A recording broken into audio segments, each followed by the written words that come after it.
This is one of those games that fans of both schools circled on their calendars long ago. Connecticut and St. John's meeting at Madison Square Garden, UConn leading the East.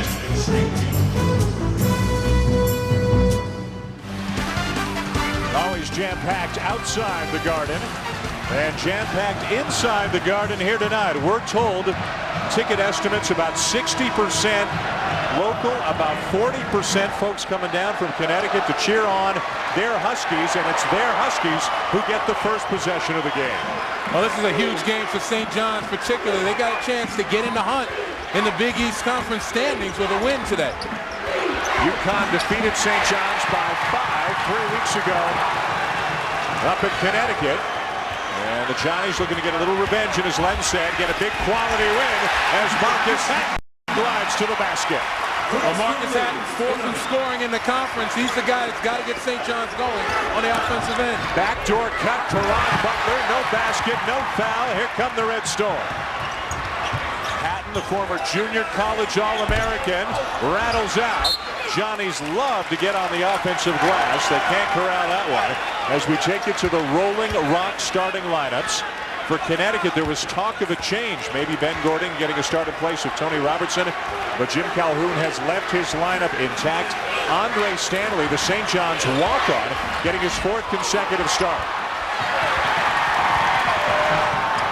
Eric King turned around just in time to spot that pass from Hatton. There's Stanley underneath with a miss, and we get a foul over the back on the Red Storm.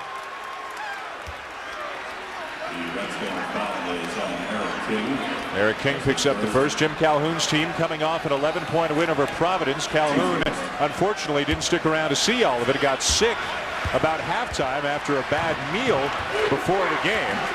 He leads his Huskies in here. That's why we couldn't find a tuna sandwich in this whole That's right. Another turnover, third committed already by the Huskies. Of course, Mike Jarvis, the head coach at St. John's. He said before the game, you know, it's already a better season than last year. Last year, the Red Storm had a losing record, did not go to the postseason. They've already assured themselves of a winning record this year, and that would mean at least a trip to the NIT. Hatton again, and he draws the foul. Well, right now, St. John's clearly the aggressor, understanding how big this game is for them. On the defensive end, during the season, they forced 20 turnovers a game. They've had their way on the defensive end. And as we mentioned, Marcus Hatton is the guy who leads St. John's on the offensive side. Leading scorer on this team, a slasher, but he's also developed a pretty reliable jump shot, especially when it's money time. He has been huge down the stretch in various games for St. John's.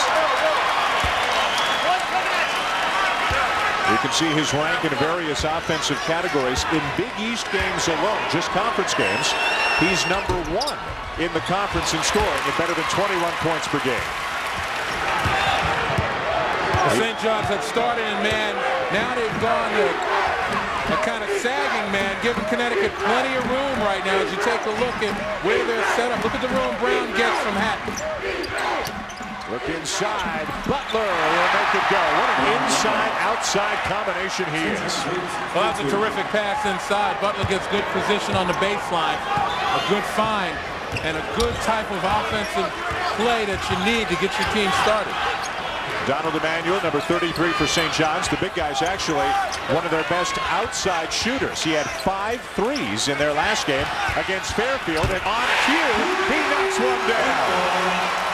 Big Don Emmanuel is the guy, and Mike Jarvis says you let him shoot the threes because he's probably got the best pure jump shot on the team. Their best shooter is their center, their best rebounder is their point guard. What's going on? Talik Brown gets inside, and somebody got him on the arm.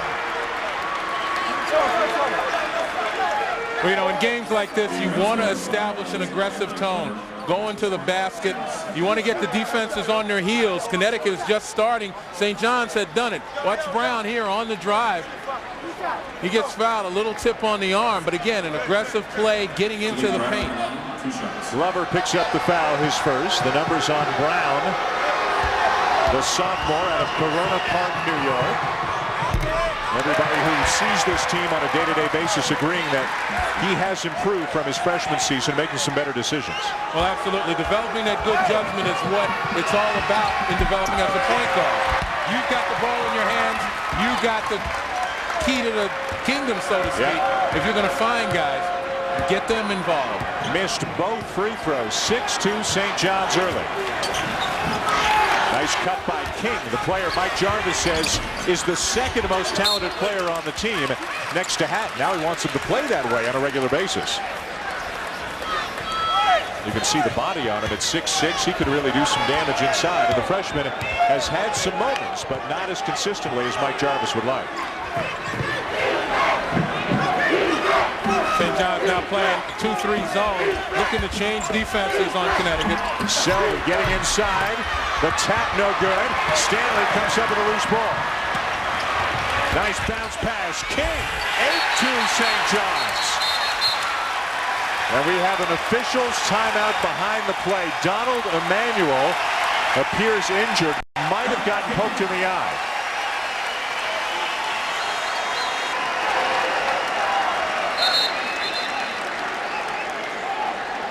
And Emanuel, under his own power, is going to make his way to the bench. Well, St. John's changing defenses, looking to confuse Connecticut again, forcing the turnover, and it's the conversion off the steals that makes St. John's a tough team. Ordinarily, they're only shooting 41% from the field, but when you can steal the ball as they do 11 times a game and convert on the majority of them, you more than neutralize that poor field goal percentage. Emmanuel sits down. Kyle Cuff comes in to replace him. And into the game for Connecticut, Justin Brown, big 7-footer from Australia. His first action since breaking his hand less than 2 weeks ago. He's already back. Butler, beautiful inside, but Selby gets called for the double dribble. Well, there was that 6th defender out there, bottom of the backboard. But St. John's in a 1-3-1 now, still playing zone, but changed from the 2-3. That time, Caron Butler did a nice job of solving it. There's Justin Brown. You can see that almost like a lineman's glove he's got on his left hand, his non-shooting hand. He'll only get 6 or 8 minutes, but Jim Calhoun believes they're big minutes because Okafor gets a rest. Stanley, offensive rebound. Hatton with an NBA distance 3.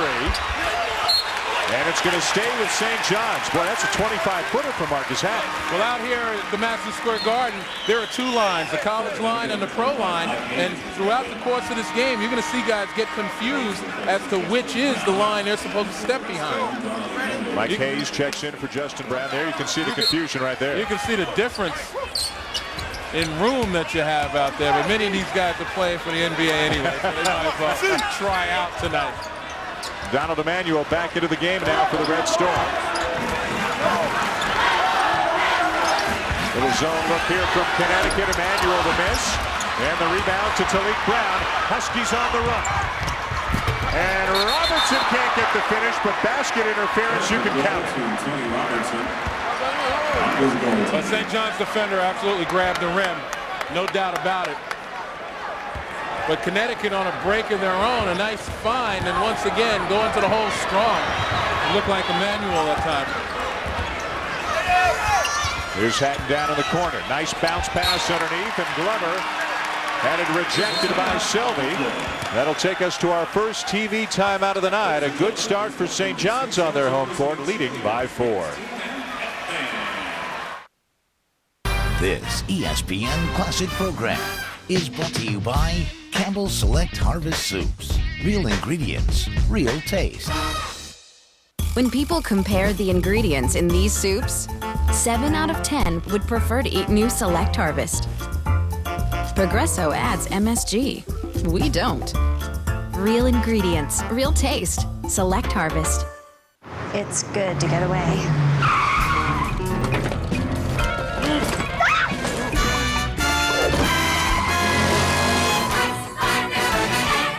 What is this? This is a travel napping, and I want you to stop wasting your money. We got a good deal. I can find a better deal than that in my sleep, if I slap it. At Priceline, you can name your own price and save up to half off on hotels. That's way less than the price we found. Negotiation accomplished.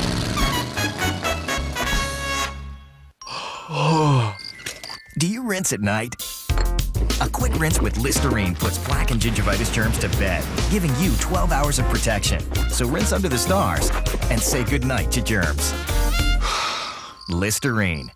Ground control. We have a problem. Switching to lithium power. I feel better already. Energizer Ultimate Lithium, the world's longest lasting AA battery and high-tech devices. Energizer, keep going.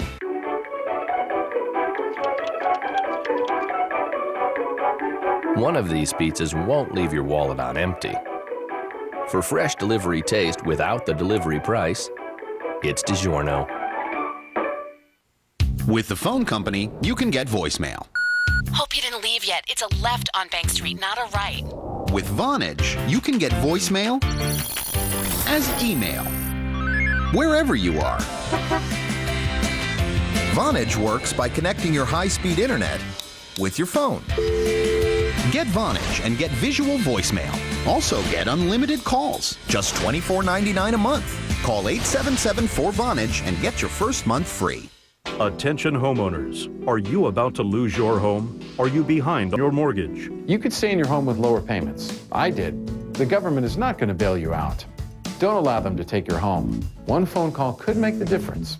Call Federal Loan Modification at 1-800-240-2341. Our specialists are here to help restructure your mortgage and save your home from foreclosure. Don't delay. Call right now. 1-800-240-2341.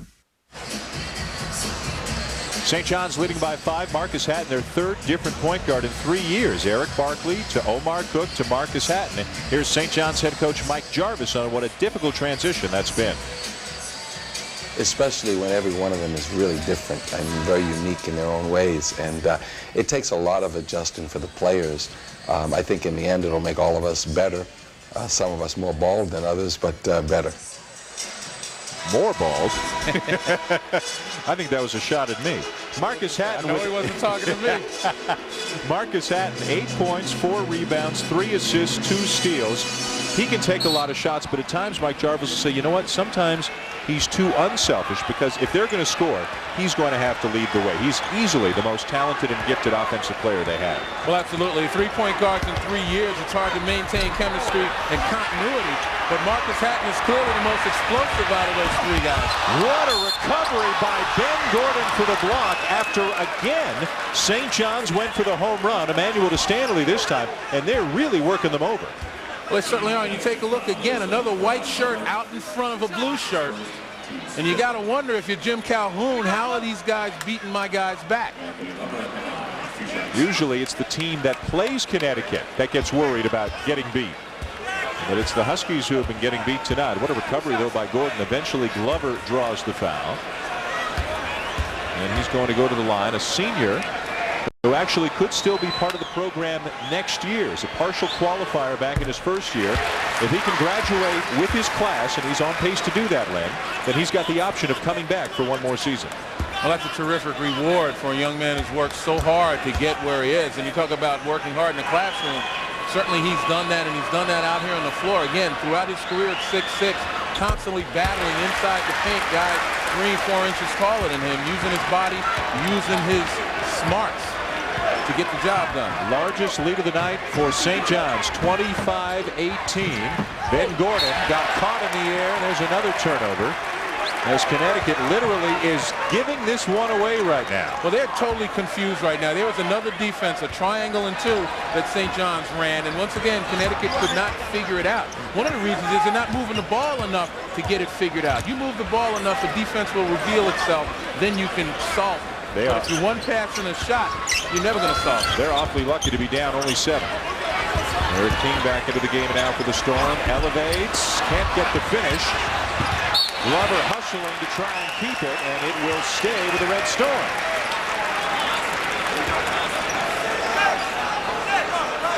You know, the scrappier a game is and the more of a street fight the game is, the better off St. John's is. Tristan Smith now on the floor, backup point guard. Connecticut right now in a 2-3. St. John's looking to force the issue. You know, the ball in the arrow will keep it with St. John's.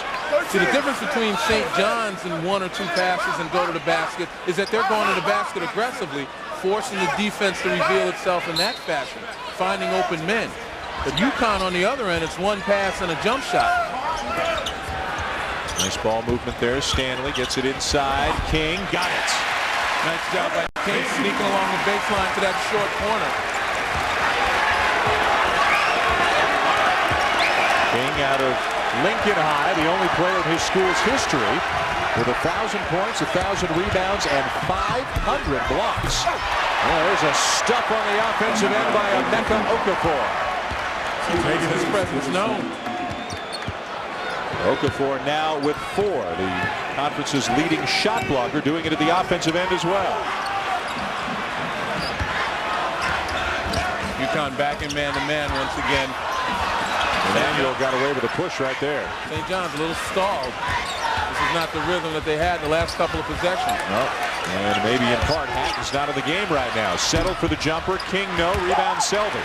Large part, Dan. Yeah. And guess who's at the scorer's table? Malik Brown, nowhere to go. A tie-up, and now the arrow will keep it with the Huskies.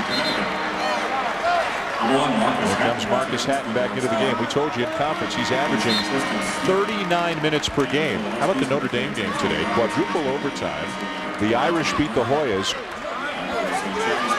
And everybody piling up. Mike Sweetney had 35 points, 20 rebounds. I think that's the first ever 30-20 game in Big East history.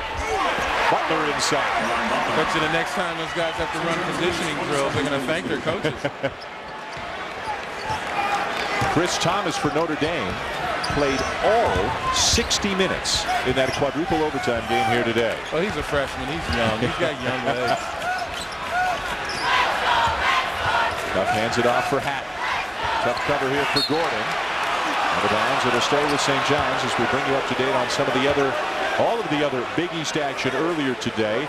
A huge win for Notre Dame. Not just the score in 4 overtimes, but the Irish are now 17-6, 7-3 in the conference. And how about Villanova picking up a big win up at the Pavilion, knocking off UCLA? Well, it just shows again the competitive nature of the Big East Conference is not intro. Yep. There's Stanley after yet another turnover, and Hatton is blocked from behind by Okafor, and then Okafor fouls Stanley. You know, as time has gone on throughout the season, there are a lot of teams like Villanova that have improved, and now outside of the conference, they're competing better. And here you take a look at Stanley. Once again, we talk about that chemistry. Leads the break nicely, delivers the ball when he needed to. Already 5 blocks tonight for Okafor, who leads the conference at just over 4 per game. Daniel Marshall, Okafor might break his block record, and now Jim Calhoun wants a piece of Tony Green, one of the officials. I don't know if we've had a technical call, but Jim Calhoun is irate, and there's a technical. That's his second, and I think he's gone. There must have been the first, because both officials signaled that Calhoun is out.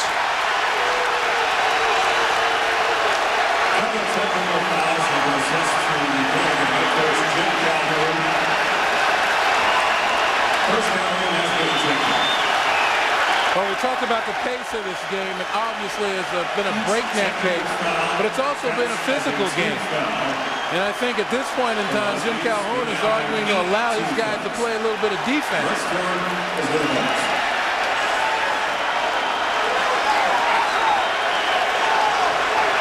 I think he also probably felt that the bulk of the calls that have gone against his guys in the last few minutes have been made by one official. Well, Calhoun's still on the floor. Both officials appeared to signal that that was the second tee and that he is gone. And I think now John Cal is waiting for Jim Calhoun to leave the floor. Connecticut has also apparently called a timeout. Calhoun still wants to get at Tony Green, and that's the one official who he has yet to speak with, because Green's keeping his distance right now.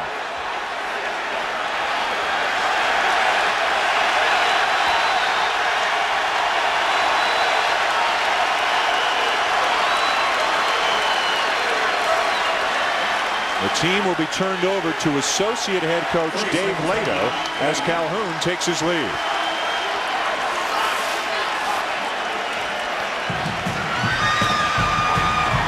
Well, you take a look at Tony Green right there pointing to the bench. And that's probably where the first technical occurred.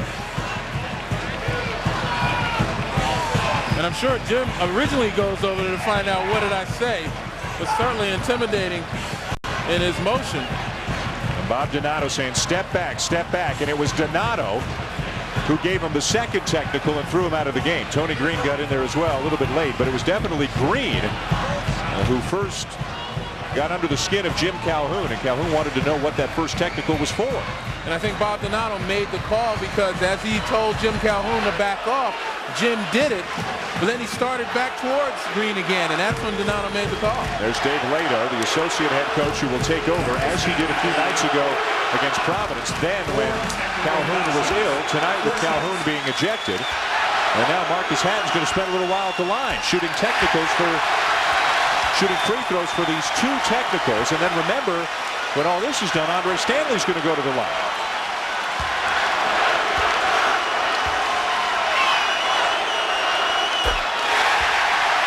Boy, nothing gets a hometown crowd riled up, too, like the visiting coach getting tossed out of the game. Well, I think it's gotten the visiting crowd riled up, too. There are an awful lot of Husky fans here.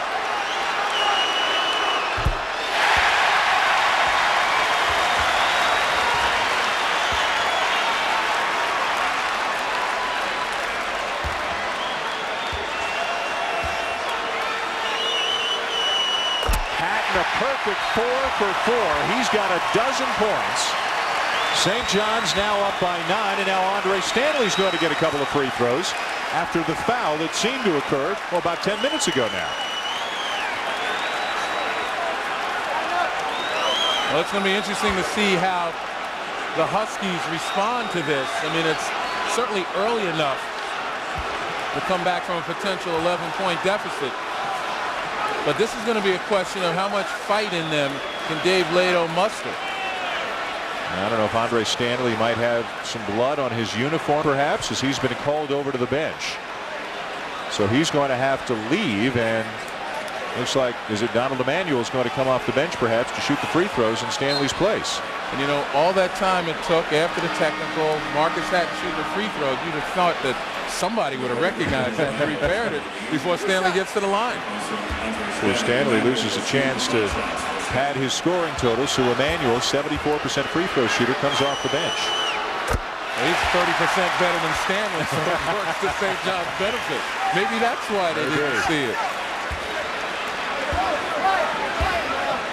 St. John's making it happen at the line. Hatton hitting all 4 of the technical free throws. Emanuel, a senior, coming off a career-high 20-point game against Fairfield on Wednesday. So 6 consecutive free throws for the Johnnies, and this is their largest lead of the night. Stanley taken care of, so he can get back into the game whenever Mike Jarvis wants. Yeah, this is one of those dark areas that somebody like Caron Butler is going to have to take his team on his shoulders, give them some confidence, lead them out of it. Against the zone, though, it's going to require a lot of ball movement, but still, you like to see Butler be able to create some things for his team. He's got 10 of their 22. Ben Gordon creates. What a tough shot. Now, who would expect a freshman to step up and do that? He may be a freshman, but he sure doesn't play like one, and he's got a huge future at Connecticut. That's what it's going to take, someone. I picked on Butler because he is the leading scorer, but somebody's got to step up right now and show the way. Hatton in trouble. And they'll tie him up. The arrow will keep it with St. John's. A couple of times tonight, but the only thing really that Hatton has done wrong on occasion is over-penetrate and get in some difficulty. Well, again, you look at Marcus Hatton. He's not a pure point guard. He's kind of a lead guard, but he's the guy in whose hands you want that ball because of his creative capability. Here comes Stanley back in, bandaged up. A guy who all season had only played 29 minutes until 3 games ago, got a surprise start, and in the last 3 games has averaged about 33 minutes per game and hasn't hurt them at all. Left alone in the corner, not really a shooter. Gets most of his points in transition or on the offensive glass. Spinning inside, 15-footer, rattles out, a rebound Hayes.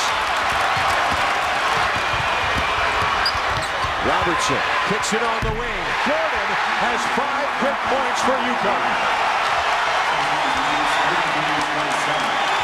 And we told you, there's some Husky fans here. There's no question about it. Once again, you got to admire the way Connecticut has responded to the adversity. Coach gets tossed. They're down 12, 11 or 12, and they come right back. 10 on the night for Ben Gordon. UConn back within 6. Hatton again the turnaround. Well off, rebound to the Huskies. And a travel is the call.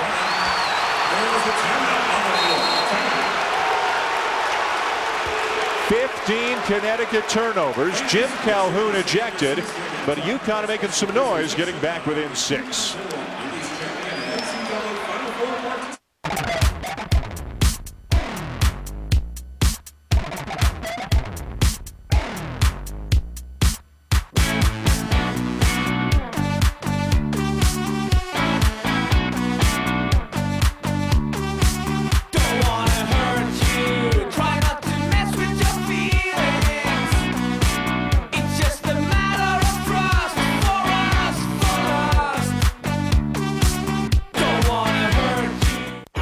ESPN, your NBA destination.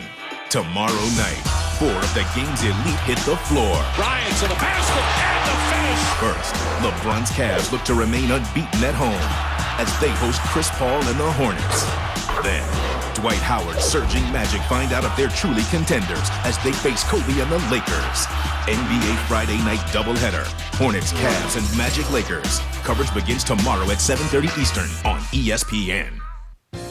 Hi, I'm Hunter Tylo, and this is my friend Emmett. Emmett has epilepsy, also known as a seizure disorder. Epilepsy can affect anyone at any age, anytime.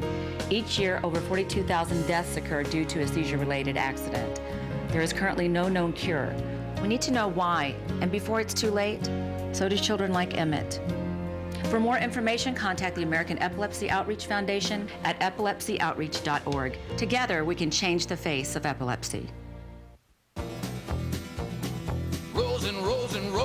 Rosen Honda is big on service. Absolute satisfaction is our #1 goal. Rosen Honda. Absolute satisfaction with service, selection, and savings. Part of the Rosen Automotive family. Great cars, great people. Whatever it takes to make you feel like a kid again. That's what Rosen's all about. Your jingle's on my iPod. Rosen, Rosen, Rosen. Rosen, Rosen, Rosen. St. John's leading Connecticut by 9, 44-35. This conference loaded with great freshmen, a couple in this game. Let's take a look at some of the better first-year players. Emeka Okafor for UConn leading the conference in block shots. They're better than 4 per game, 4th in rebounding at 9. Chris Thomas, what can you say about the Irish freshman point guard, the guy who played 60 minutes today in the 4 overtime win over Georgetown? And Jonathan Hargett, who came in to the season, I think, with more hype than any other freshman. Okafor for Connecticut. Ben Gordon, obviously, we've seen from him tonight that he certainly deserves to be on this list. Ryan Gomes having a great year as well. Well, certainly Ryan Gomes has been very quiet but very effective for Providence. Averaging double figures, had a couple of tremendous games for that team. But the bottom line is people always talk about this conference as being down. Well, you see a glimpse of the future. And quite honestly, considering the way these guys are playing, the future is now. Yep. You combine that with the stars already established, Troy Bell, Perron Butler, I'd say this conference is doing okay. So let me give you a vote. Who's your freshman of the year in the Big East? Come on, put your money where your mouth is. It is close enough. The season's not over. Well, a lot of contact underneath. Again, bodies on the floor as they tie it up. And this is another thing. When you think about the Big East, you think about 3-4 players down on the floor wrestling for the ball.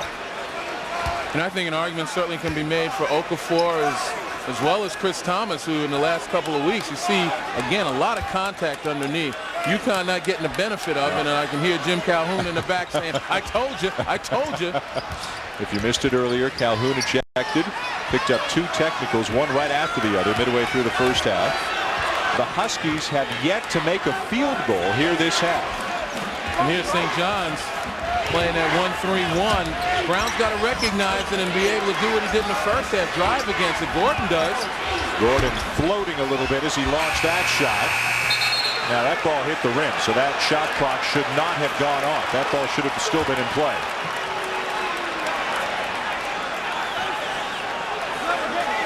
Again, Ben Gordon kind of flattened out. Looked as though he was going to try to get into the paint and put some pressure on that defense.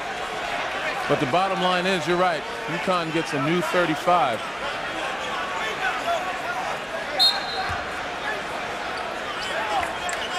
Talik Brown 0 for 7 from the floor tonight. and he's barking out directions. Again, looking to recognize the defense. Got people in the right spot and made it happen like that. And Selvey with a great hesitation under the basket. Excellent job by Talik Brown just to get the people in the right spots to make that play happen. There's their first made field goal of the second half. But still, St. John's can't put them away. 7-point game. UConn beat St. John's 75-70 in Stores 3 weeks ago as Hatton is fouled. The home team has won the last 5 games in this series between Connecticut and St. John's. Well, there's a situation right there with Talik Brown. He makes a good heady play on the offensive end and then a play that he'd rather forget on the defensive end. You do not foul a jump shooter. You know, we talked about Marcus Hatton, a terrific offensive player, but more of a slasher type. On the straight-up jump shot, you want to put your hand in his face, and as far as he's concerned, hope for the worst rather than put him on the line. Third foul on Brown. Hatton now 7 for 8 from the line tonight, and that foul is going to send Brown to the bench as Robertson comes back in. So now Ben Gordon will be operating pretty much as the point guard, and he struggled in that role against St. John's 3 weeks ago, turning it over 6 times. Well, we saw what he was capable of doing on the offensive end. Him playing the point may ultimately stifle that offensive instinct. And the guy who's going to be guarding him, Marcus Hatton, is 3rd in the country in steals. So this is going to be a tough sequence, a tough few minutes here for Ben Gordon. Well, again, if you're UConn, you hope Gordon has the confidence now after coming off a nice half. He's gotten into the flow. Also has to defend Hatton, who forces the issue and draws the foul. Well, you got to give Marcus Hatton some credit right now. That is just street savvy right there. Recognizing foul situations, recognizing he's got a freshman on him. He gets him on his hip, and he just takes him for a walk in the park. And it was Robertson coming over to help who picked up the foul. That's 3 on Tony Robertson.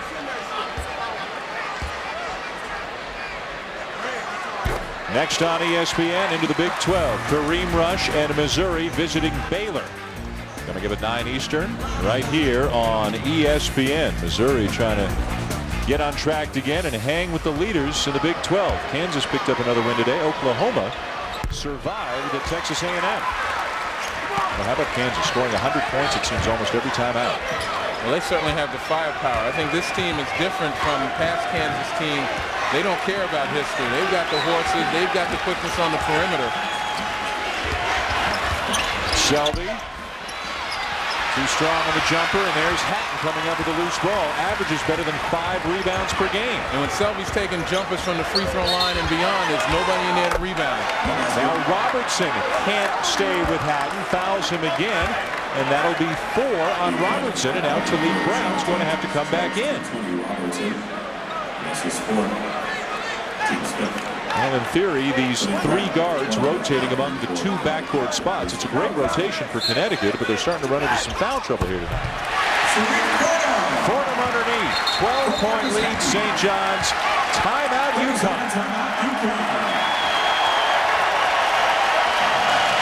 Dave Lato filling in for Jim Calhoun, dealing with UConn's largest deficit of the night. Is that bulky wallet a pain in the...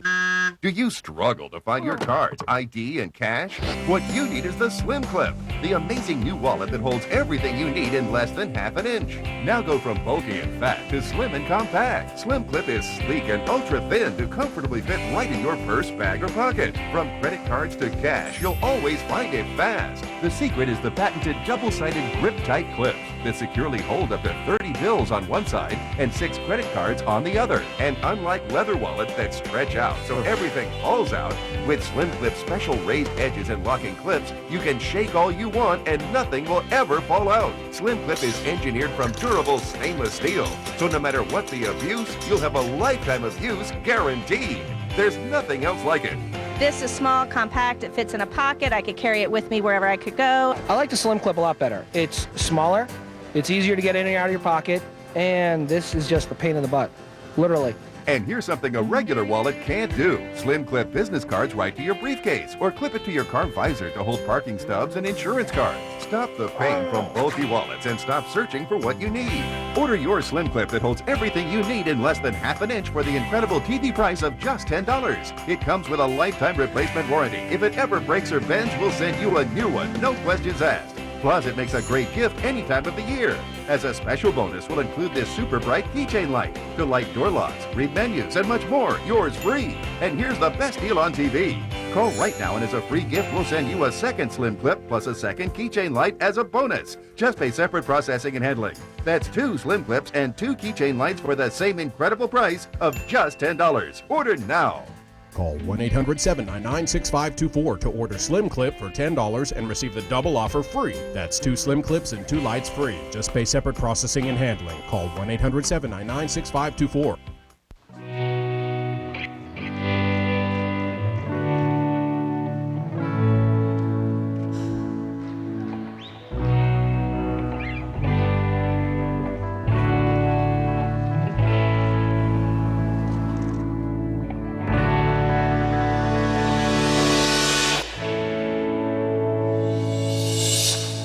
The best are back. Australian Open coverage starts Sunday, 7 p.m. on ESPN2. St. John's trying to come up with what would be a huge win for them here tonight, leading UConn by 12. Tomorrow night here on ESPN at 8 Eastern, follow the trials and tribulations of a juvenile prison high school age football team as they get let out of jail only to play football. The season behind bars presented by Circuit City. Also tomorrow night, Pardon the Interruption, Sports Century 1980, and Sidelines LA Hoops presented by Gatorade, all part of The Block on ESPN. For more information, log on to ESPN.com. And for more blocks, we present Emeka Okafor. Well, I'll tell you what, a lost start. But this young man truly understands the art of defense.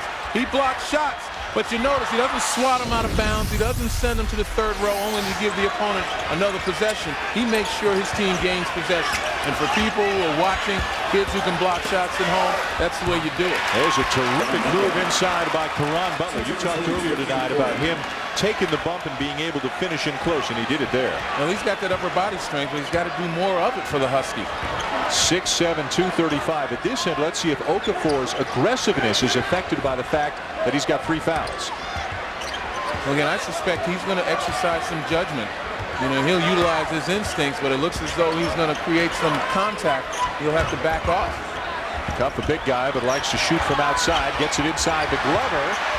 Still loose, and they'll tie it up. The ball will stay with St. John's. Take a look here. Now watch how quick his feet are. Glover gets position. Watch him jump in front right there, and he still gets back in position in between Glover and the basket. I'm telling you, you just can't teach that. Another inbounds play, and an easy one again for Sharif Ford. Dave Lato up on his feet over on the UConn bench. Strong drive from Talik Brown. You know, the way this conference is going, it's obvious that you can't tell who's going to win a game, no matter what the rankings are, what the won-loss records are, who's playing at home. None of that seems to matter this year.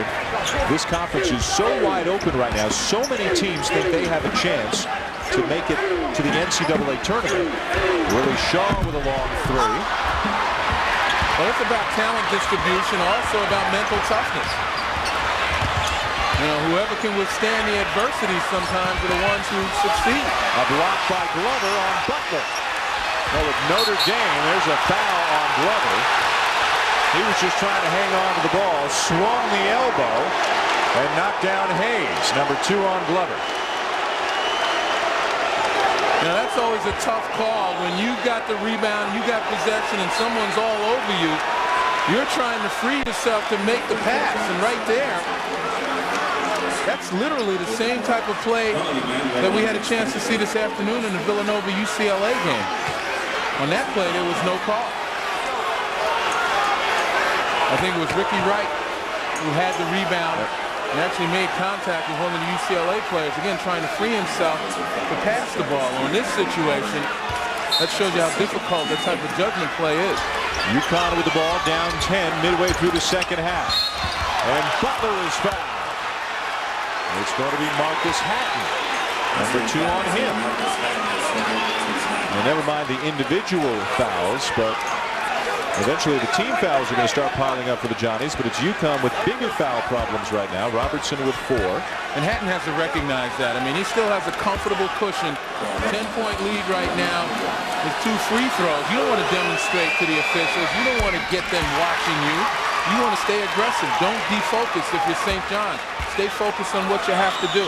Already 9 team fouls committed by St. John's here in the second half. You start worrying about the officials, it cuts down on your ability to remain aggressive.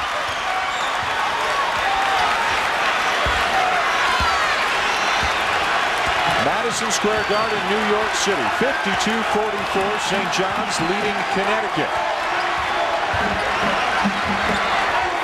St. John's 15-7, 5-5 in the conference. Connecticut 15-5, 7-2 in the Big East. The best mark of any team in the Big East. See, if you're playing Marcus Hatton, that's where you want him. You want him right out there. If he puts it on the floor and penetrates, you're in trouble. Stanley back into the game.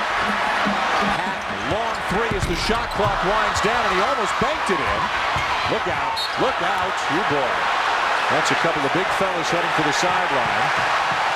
In Hayes and Glover. As you mentioned, Hatton almost makes a liar out of me with a 30-foot bank.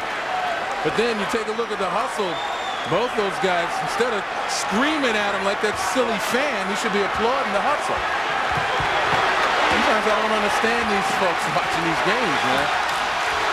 And now, crowd really getting into it. Connecticut getting back into it, down only 8.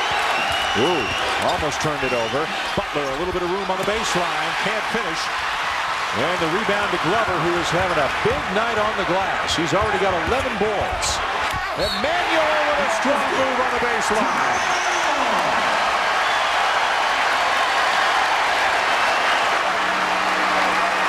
Donald Emmanuel stepping forward. You know, we talked about him of late. Putting up big plays in big games. There's a drive on the baseline. A lot of folks would have played him for that jump shot that he usually settles for. But right here, puts it on the floor with the left hand. Nice job in making himself big in his explosion to the basket. Big time move for Donald Emmanuel. Coming off a 20-point game against Fairfield Wednesday, looking for his 10th point here tonight. Can't get it. And Okafor the rebound. Butler finds Gordon. Which way? It's an offensive foul on Ben Gordon as Marcus Hatton takes the charge.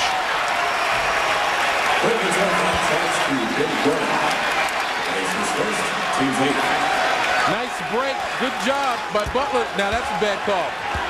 That's a bad call. You cannot set up once a player leaves his feet. If that happens and contact is made, that's a foul on the defender. Once the guy's in the air, you can't run to the spot. Stanley being pressured, gets away from 2 Huskies, finds Emmanuel, and Okafor rips down another rebound. Malik Brown speeding up the court, no call on that one, and now Ben Gordon knocks one down, his first points of the second half. And you don't want to harp on the officiating, but when you don't make the consistent calls, the players don't know how to respond in that situation. Hatton leans in. Is it Okafor? It is. Emeka Okafor just picked up his 4th. And Mike Jarvis is asking for the charge on the other end on the other play. And that's the confusion that we're talking about. A potentially devastating blow to UConn inside as Okafor comes out. Hayes in. See how long he stays out. You've got Okafor and Robertson. 2 Huskies with 4.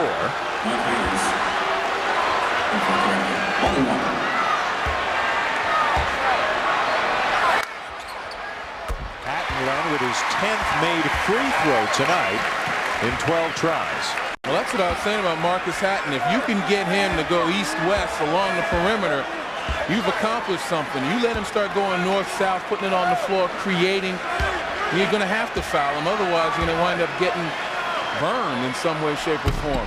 First team junior college All-American last year, originally from Baltimore. 20 points on the night for Marcus Hatton. St. John's leads by 10. As Ball fake from Talik Brown, and a floater goes. Well, right now, look at the run out right here. Out hustling UConn once again. The fourth time tonight that St. John's has gone over the top for a tried and easy layup, and that time Stanley gets the deuce. Gordon for three. Gordon the rebound. Gordon again.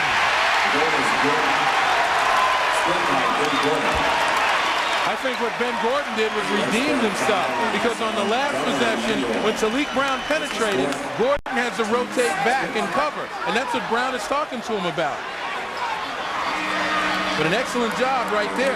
Take a look here on the offensive rebound. And again, another aggressive move to the basket, but Ben Gordon probably felt he had to do something, because on the play before when St. John's got the easy layup, Brown's penetration left the middle and the long pass wide open, and it's Gordon's job to rotate back.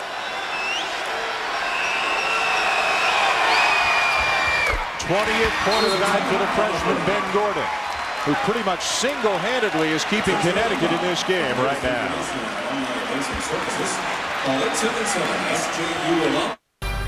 This ESPN Classic program is brought to you by Coca-Cola.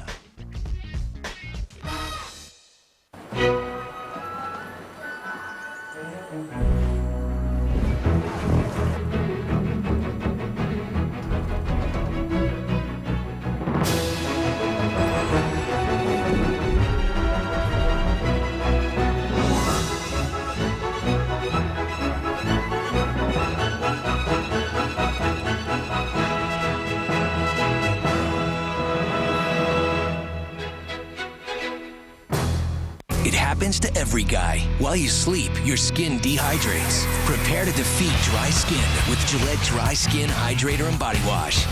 It combines a deep cleaning body wash with 3 times the hydrators for a powerful defense against dry skin. You'll step out of the shower feeling like you can take on the world.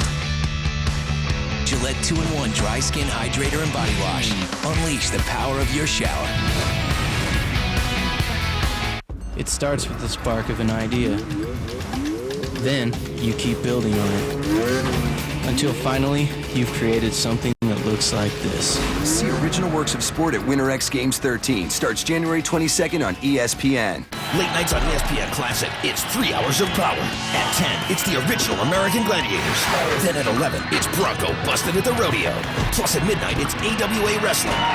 3 hours of power, weeknights starting at 10 on ESPN Classic. Hi, I'm John Scher, CEO and founder of Video Professor. I'm the guy that gives away the free computer learning lessons. Well, today I'm here to tell you about a great new product that many of you have been asking for. And here it is, how to buy and sell on eBay, and I'll give it to you free. Now, I'm not going to tell you that I can make you the next millionaire selling an attic full of baseball cards, but I can guarantee you that I'll teach you everything you need to know about eBay while cleaning out your garage and probably putting some money in your pocket at the same time.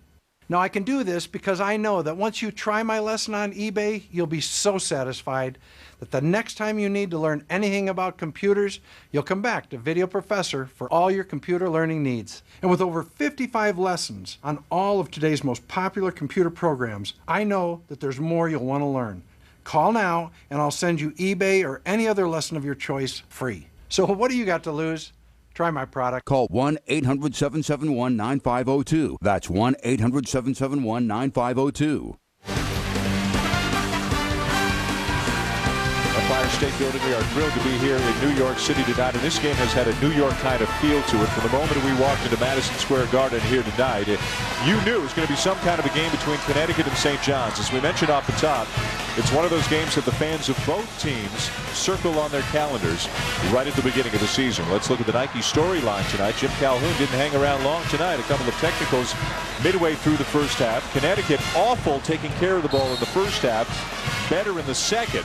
But St. John's with Marcus Hatton scoring and just led all-round hustle plays. Glover, Stanley, everybody doing the little things for St. John's right now, helping them to stay in the lead. And what they've been able to do is withstand some Connecticut runs. Every time Connecticut seems to get close within 5 or so, St. John's finds a way to withstand that run and go on one of their own. And obviously as time goes down, and they're trying to shave time off this clock. You got a guy like Hatton who can handle it and make things happen. Boy, Stanley is good around the rim. He's not all that big, about 6'4", but you give him the ball in the paint, he's going to find a way. Well, on that play, it looked as though Hatton had fumbled it. UConn calling for a double dribble. 6 tonight for Stanley. Gordon. Nice look. Selvey, he's left-handed, and it paid off for him there. Now, if I'm UConn, I drop back in a pretty tight zone. They look as though they want to play man-to-man, but you got to play a tight zone. You got to force St. John's out of their comfort level, and you got to get the ball out of Marcus Hatton's hand. He's the guy that's creating everything. I wouldn't let him get it back. St. John's 10th in the conference in field goal percentage and dead last, 14th in three-point percentage.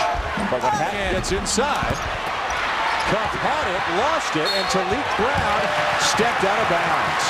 And even though Hatton missed that layup, you see the havoc it created. A couple of offensive tips, and they still have possession. You cannot allow him to dictate the course of the half-court offense if you're UConn. You know, still amazingly, though, Len, it's only a 7-point game. It's felt like about 15 most of the night, but St. John's just can't put UConn away. And here's the zone right here. This is what you got to do.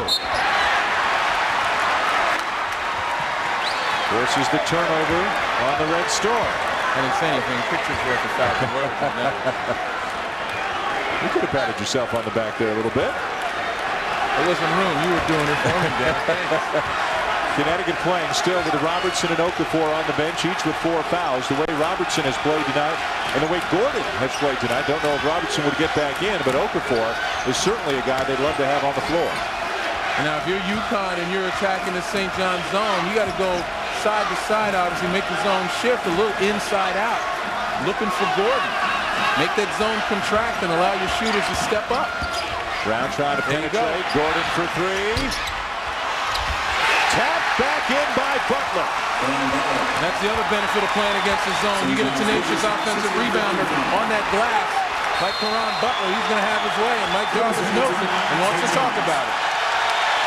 And now all the noise is coming from the upper levels of seats here at Madison Square Garden where the UConn fans are. And why not? Caron Butler, 17 points and 10 rebounds in tonight's game. Second straight double-double. Well, there's a good shot for Ben Gordon. You take a look at the hand right there. I think that was Butler getting in there. Well, it doesn't matter. He says it was him. Got to give the young man the benefit of the doubt. More basketball coming your way tomorrow on ABC at 2:30 Eastern Time. A couple of games, including one out of the Big East, and another very big game in this conference. Miami, number 11 in the country, taking on Boston College. Others will see number 12 Oklahoma State visiting Fresno State.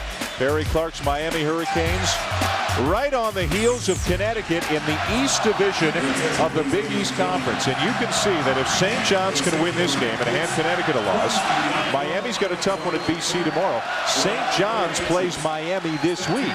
The Johnnies, within the span of a week, could be thinking first or could be stuck in 6th in this division. You never know. And that's what I talked about, that crab in the barrel mentality. When you have a chance to pull one of those crabs ahead of you down, you got to do it. Glover inside, lots of hands. And over in the West, just as congested, really, with Pittsburgh, Syracuse, and now Notre Dame all up near the top. And Pitt plays Syracuse tomorrow. How about Mike Bray at Notre Dame? 5 wins in a row. That tough 4 overtime game today.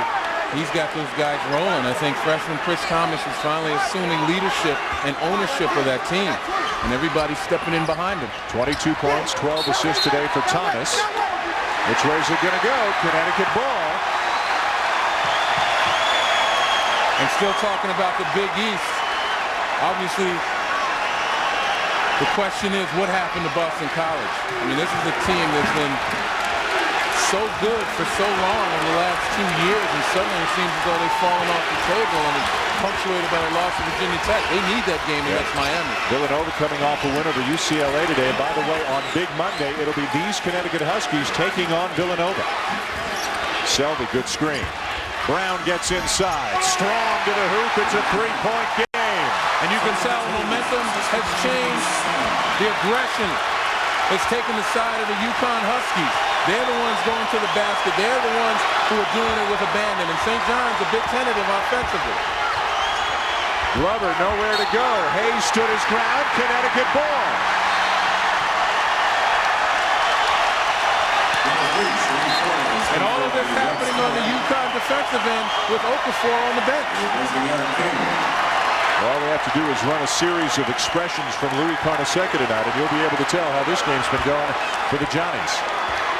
He's as up and down as everybody else in this building.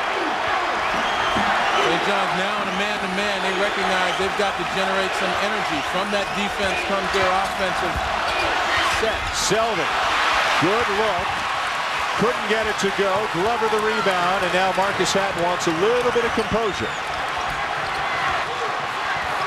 Once again, if I'm UConn, there's the zone, or at least what appears to be a zone. Stanley for three! You know what? You got to live with that. You got to live with that. In a situation like that, if Andre Stanley is going to beat you, then you deserve to be beaten. Walk-on Andre Stanley hits his first three-pointer of the season, and St. John's lead is back to 6. Oh, we talked about Andre Stanley giving St. John's what they need. And again, terrific opportunity, and certainly he makes the most of it. Well, we talked about Stanley, the walk-on, stayed home here at St. John's to care for his mother, who was suffering from diabetes, and we asked Mike Jarvis earlier today about Stanley, not only what he does on the floor, but he talks about what an inspiration Stanley has been off the court as well. What Andre Stanley means is that, you know, almost anything's possible. And those people who give the most get rewarded. And Andre, for what he is giving to his mother and what he gives just to come to practice at 7:30 in the morning, you know, getting up at 5:30, taking the train, taking the bus, and being there every day and just hanging in there and waiting and waiting and waiting for his turn and then making the most of it. It's almost like, in a way, it's, you know, it's just a great story, a great sports and human interest story. Well, certainly his mom has to be proud. You heard Mike Jarvis say that he gets up at 5:30 in the morning. You know, you got to recognize what it takes to go to a 7:30 a.m. practice and then go to class. I can tell you one thing, his mother's proud. And at 10 p.m., she knows exactly where her child is in bed. That's right. Brown runs it down. Good trap. And a timeout taken by Connecticut.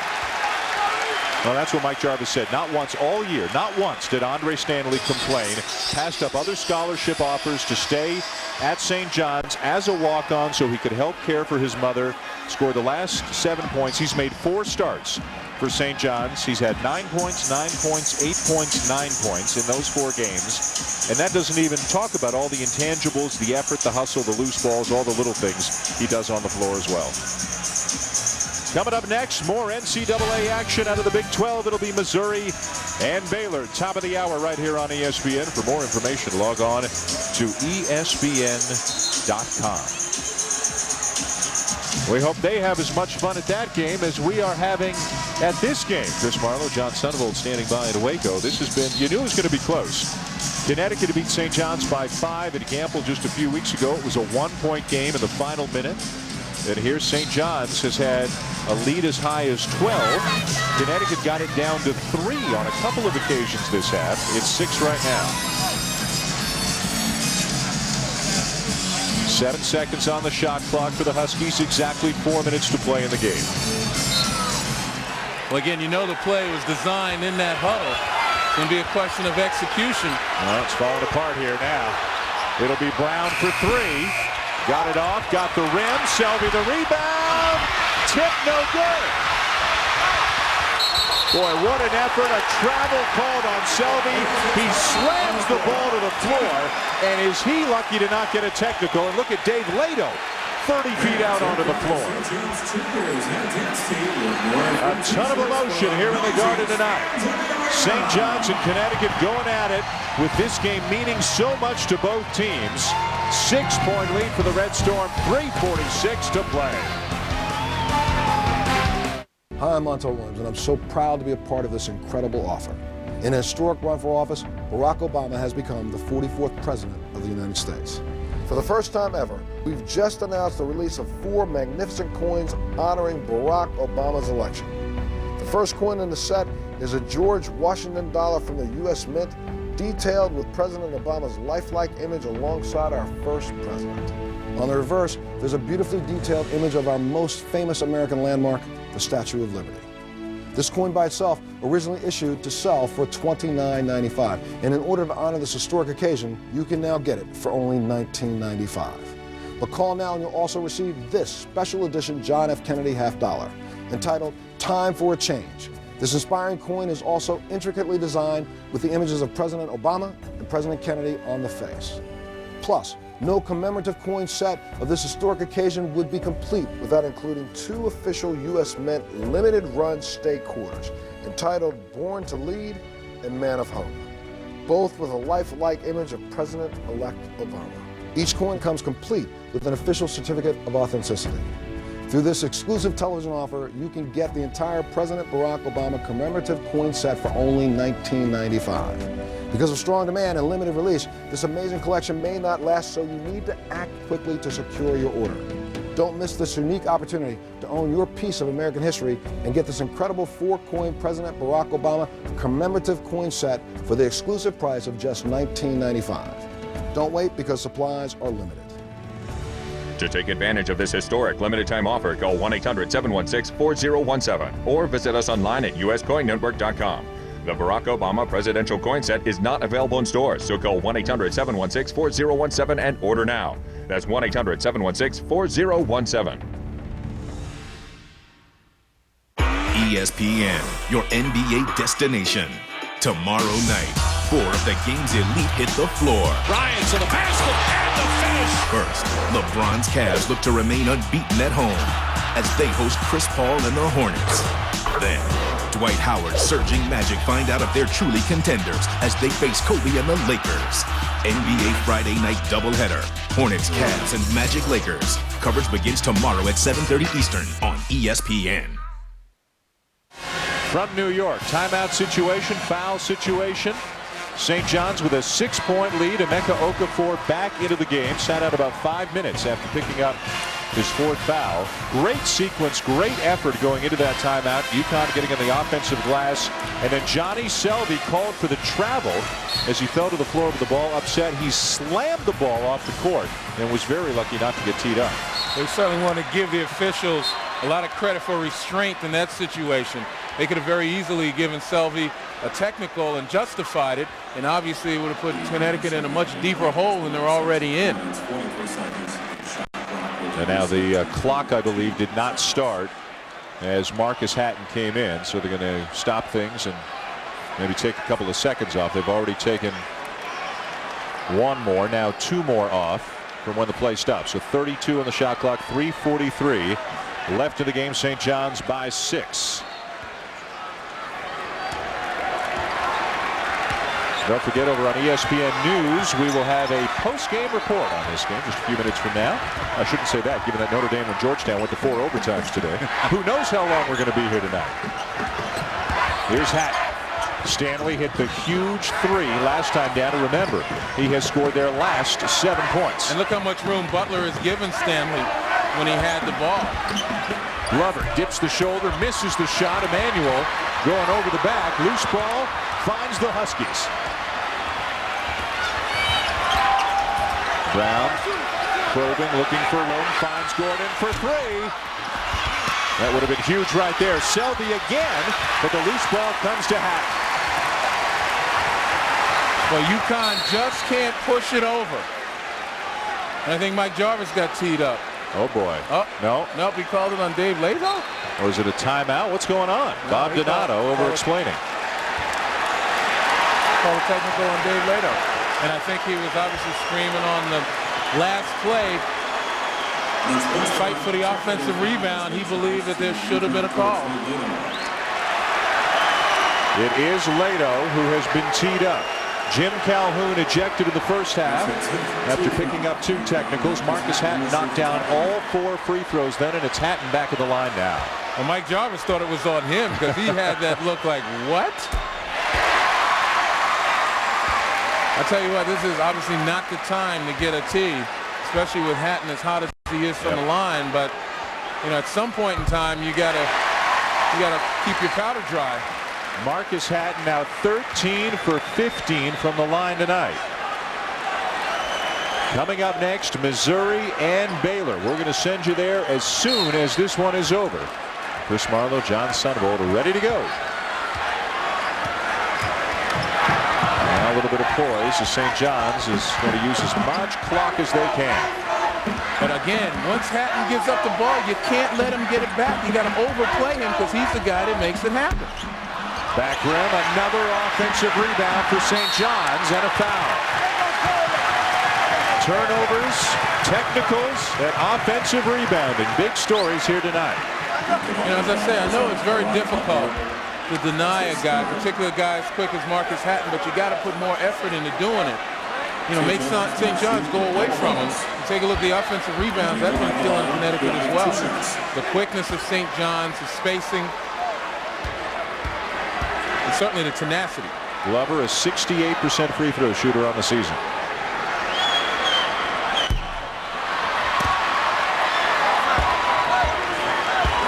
As a team, they've been doing an outstanding job from the line tonight. Dave Lato's going to make a substitution to get Tony Robertson back into the game for Johnny Selby. They need all the three-point shooters they can find. Robertson with another very quiet night.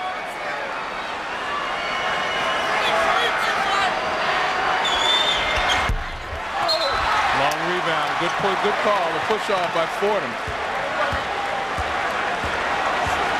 And now they walk the floor and shoot him at the other end. 2 free throws the rest of the way, both sides. You can see that one coming. Sharif Fordham obviously outmanned on that side. You saw his eyes light up when the ball came off, and it was almost a reflex action. Keep Okafor away. But it's not what you want to do at this point in time, stopping the clock and giving Connecticut an opportunity to score. Okafor to the line for the first time tonight.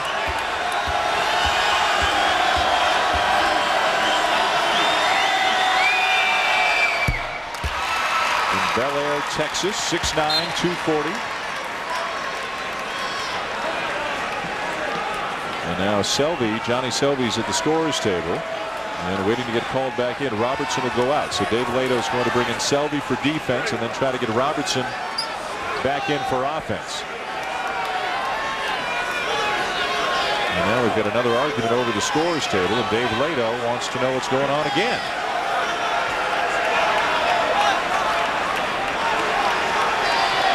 Well, these officials have had their work cut out for them from the moment this game began, haven't they? Well, you mentioned it from the beginning. I mean, here the game is being played in New York. It had a New York attitude. Nothing is good enough. Nothing is good enough.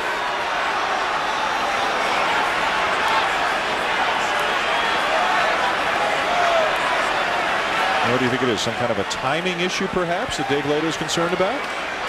Maybe that. It may be a question of the award. Actually, both teams are way over the limit, so in approaching the penalty, the double penalty. So you know, I don't think that that's an issue. All right, now Mike Jarvis is the guy who needs an explanation. So whatever the issue was, Dave Lato may have gotten his way. I mean, the only thing they could talk about is it 1-and-1 or is it 2-shot foul? It's got to be 2. Right. Well, what else could they talk about? And it definitely was Okafor that Fordham went over the back on down to the other end. And now John Cowell and Bob Donato are going to do the smartest thing and just walk away from the coaches and try to get it sorted out themselves. Now, whoever they go back to is losing the argument. You know that.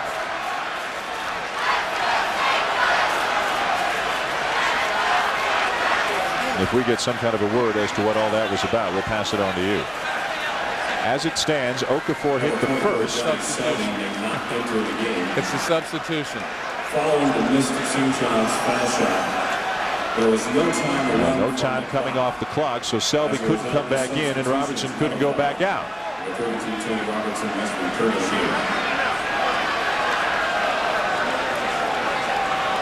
One more free throw coming for Okafor as Selby waits to check back in. Certainly the way to solve that is to make the free throw. Yeah, that's right. That's all you got to do. It'll be a moot point. And now again John Cowell puts a halt to the proceedings. Man, oh man. We're getting there, guys. Missouri and Baylor coming up next here on ESPN. Just want to make sure everyone knew there's one shot left.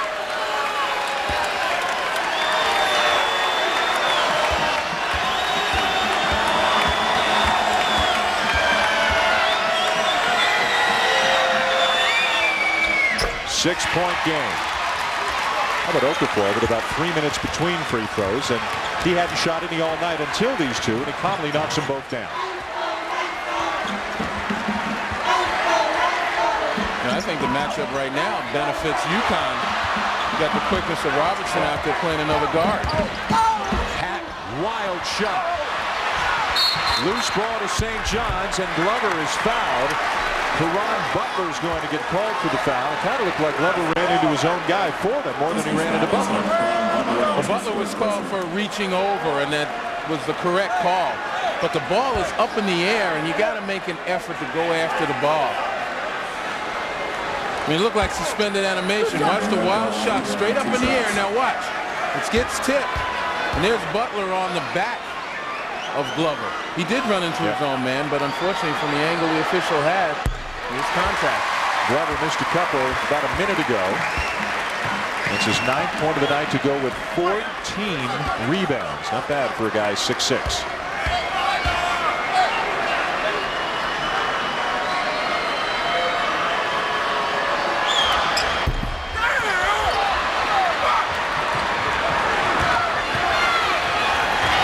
Robertson gets his man in the air, strong to the basket, and a block is the call. Now Robertson's going to shoot a couple, as this has turned into a free throw contest. Well, once again with St. John's, you got to tighten that defense. There he gets Emmanuel off his feet. And once again, the call is made. This time the correct call. Robertson takes off. The defender now steps to the spot. And once a player has left his feet, you cannot step to a position underneath him.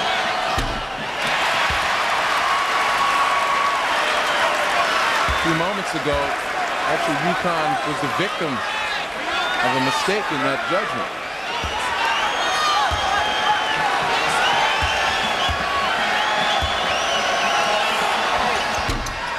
Robertson with 2 huge misses, an 82% shooter on the season. And you've got to think that whatever's bothering him the last few days, unable to shoot well during games, that confidence is now definitely becoming a factor. Right, something's in his head right now, and I think for the sake of that team, you need to put somebody out there that's going to be able to execute. Hatton, no, and Butler taps it out of bounds, so it's St. John's ball. And one other factor that's creeped in right now is that UConn is tired. I mean, you can see Caron Butler, he can barely keep his feet right now. This is fatigue setting in. You got a deep St. John's team that's been shuttling players in and out, and it's paying dividends right now. St. John's has 10 players averaging better than 10 minutes per game. UConn is really more of a 7 or 8 man team. And again, UConn's got to play again in 48 hours. Big Monday against Villanova. Coming up next, Missouri and Baylor here on ESPN. Missouri off to an early 9-point lead at last report. We'll send you to Chris Marlowe and John Sunvold when this one is done.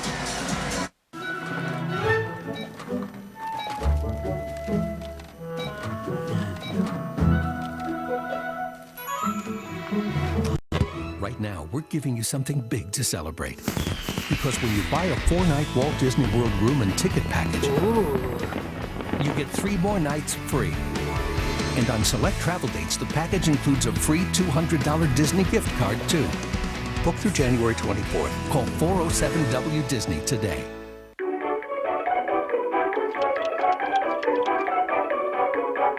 One of these pizzas won't leave your wallet on empty. For fresh delivery taste without the delivery price, it's DiGiorno. I absolutely love playing badminton. Started playing after 30 years again, and it's wonderful. It keeps me young. My shoulder sometimes hurts, and my doctor said I was overusing my knees. And I said, well, that's not the answer I want to hear. A leave makes me pain-free, so I can move on the court. And you can't play this game if you can't move on the court and get to the bird and return it. I'm Anne-Marie Donahoe, and with a leave, I'll never stop playing badminton. A great moment, but Frank wasn't in the picture. He was in the men's room going again. Another moment, but Bob really needed to go. These male urinary symptoms could be due to BPH, also called an enlarged prostate. But for many guys, prescription Flomax reduces their urinary symptoms due to BPH in 1 week. Only your doctor can tell if you have BPH, not a more serious condition like prostate cancer. Avoid driving or hazardous tests for 12 hours after your first dose or increase in dose, as a sudden drop in blood pressure may occur, rarely resulting in fainting. If considering cataract surgery, tell your eye surgeon you've taken Flomax. Common side effects are runny nose, dizziness, and decrease in semen. Get the picture? Ask your doctor if Flomax is right for you. For many men, Flomax can make a difference in 1 week.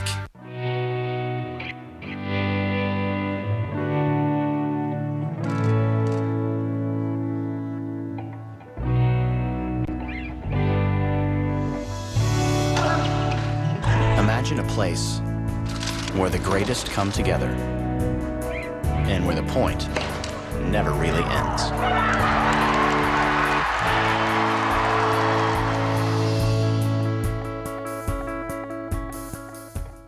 Three hours of power on ESPN Classic, the original American Gladiators, Bronco busting at the rodeo, and AWA Wrestling. 3 hours of power, weeknights at 10 on ESPN Classic. Yeah, they follow the schedule, huh? With a little artwork as well. That's nice. One way to get your sign on TV. What a win this would be for St. John's. It would have moved them to 6-5 in the conference, 16-7 overall. A team that was just 14-15 last year and didn't go anywhere in the postseason. They know they've got a winning record assured this year. They know they're at least going to go to the NIT. But 16-7, 6-5. With a win over Miami, with a win over Wake Forest, potentially with a win over Connecticut. They're starting to put a bit of a resume together. Again, Fordham breaks wide open on the inbounds pass, and you wonder, why is UConn staying with the zone of the inbound? That's 3 times in a row now on the underneath inbounds, but Sharif Fordham has gotten a wide open layup, and Dave Lato is as frustrated as anyone. Take a look right here. Here he is. He's just going to go right there. Nobody keeping an eye on him. Just hanging around. And Okafor came over to commit the foul, and that is his 5th. So Okafor is gone, and now Dave Lato is going to take a little time, which he's allowed to do, to make the substitution. He's going to call his players over. It's only 7 points, still with 1:39 to go, but UConn are running out of players as we check in with Brian Kennedy. And Dan, let's drop in on that game just mentioned. Missouri and Baylor underway, and Missouri would get up early. Kareem Rush knocking down a 3. It's now 15-8. 7-point lead underway in Waco. Dan? Brian, thank you. And a 7-point lead here for St. John's. As high as 12, as low as 3 here in the second half. Okafor is out. Robertson comes back in. So a much smaller lineup for UConn. Loaded with potentially good shooters. Well, for a while there, St. John's was automatic from the line. Made 13 in a row at one point. But here in the last few minutes, not as good. Well, you mentioned it's the last few minutes. Things get a little tight. You know, guys have to rely on that muscle memory and not think about it. They've now missed 5 of their last 6, and for the umpteenth time tonight, St. John's has left the door just to crack open for UConn. And right now, the team that's on the floor for UConn was instrumental in making that huge comeback in the middle of this half. Brown turns to the corner. Floater, no, got it back. Boy, he is strong. Block. Butler the putback. It's a 5-point game. And timeout UConn. I believe that is it for them. Final timeout taken by the Huskies, still with 1:26 to play. I tell you what, it's not only about strength, it's also about desire. I think Talik Brown recognized and had a sense of urgency on that play. We'll step aside for a moment. Come on back for the final minute and change. St. John's leading by 5. More than half the energy we generate never reaches a single light bulb. Where did it go? It's lost. Lost where? In the grid. We need a smarter grid. Smarter thermostats. Smarter utility meters. Smarter houses. Smarter cities. Smarter infrastructure. Smarter networks. Connect them all together, and what do you got? Smarter energy grid. Smarter planet. Wasting less energy. That's what I'm working on. I'm an IBMer. Let's build a smarter planet. I had a mental image of who I was supposed to meet, the perfect guy. I just didn't know where he was. We first talked on the phone 6.5 hours right into the early morning. We did that for some time, then we met. And we just saw each other and instant connection. Snap. Joshua is a geeky chemist, but he is artistic, spontaneous. One night we tackled a big Giant 6-foot canvas together. She took half and I took the other half. It came out. It was It's amazing. Everything we do together is fun. Building the store together was a blast. We're dancing at 5 in the morning with drywall dust all over us and mud and splatter paint. There's this part of my life now that felt like she should have been there the whole time. And now it doesn't matter about the past. She's here now, so we're gonna hit it full force. See how it feels to be matched based on compatibility. Log on and review your matches for free. eHarmony.com. Page 96, there are 26 cats in a show. Use the equation on page 337 to find out. Something big is happening on your birthday. Because this year, we're inviting you to join us at one of our parks on your birthday, absolutely free. So log on to register your birthday at DisneyParks.com. What will you celebrate?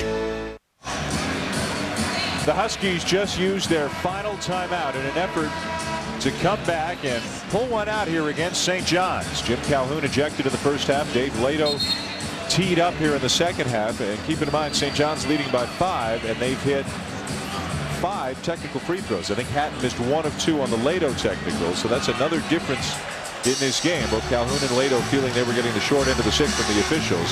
The significance of this game, UConn leading the East Division, just a half game ahead of Miami. Miami taking on Boston College tomorrow on ABC. St. John's in 3rd at 5-5, but a win here for the Johnnies tonight would be, if not their largest win of the season, certainly one of their top 2 or 3, along with the wins over Wake and Miami. And here's the upcoming schedule for the Red Storm. You'll see them on ESPN against Boston College next week. Huge one at Miami Wednesday.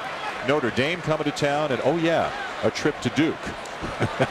Well, you Thanks know what? a lot. Yeah, well, you know what? That Duke game is going to be looked upon as a get-ready game, a game to build your confidence and maybe sneak out with a win. But their fortunes are in their own hands over the next 3 games within their division. Tony Robertson has fouled out. Just 2 points on the night. So Okafor's gone. Robertson's gone. So it looks like the lineup the rest of the way is going to be Brown and Gordon in the backcourt. Here comes Scott Hazelton into the game. Now for Connecticut, has played sparingly tonight, but a guy who does have some good offensive ability. Redshirt freshman who missed all of last year, recovering from a broken foot. Stanley at the line. Don't forget, coming up next, Missouri and Baylor. We'll send you there as soon as this one is done.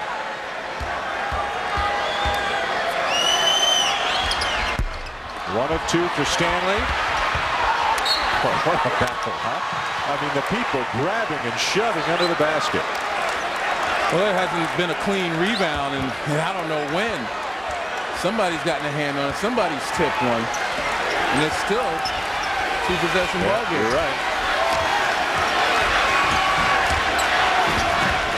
Butler spins on Emmanuel, puts up the 15-footer.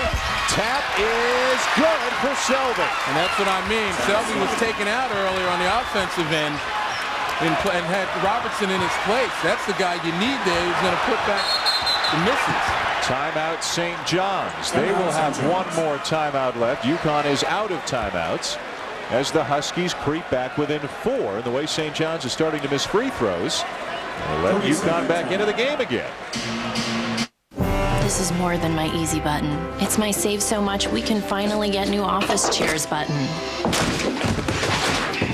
It's my save so much we can bring back the morning donuts button. Hooray! It's my save so much my boss will be eternally grateful button. Good job, Helen. Karen. It's Kathy. Now save big with Staples Dollar Deals. Staples, that was easy. They got everything. Not everything. That's not mine. Yo, Riggs, he said he saw 2 guys earlier. One of them was wearing a jacket. And how does that help me? Yo, you cover for this? I don't know. How could you not know? Yo, it's not funny. This is funny. You know what? You need to call my agent.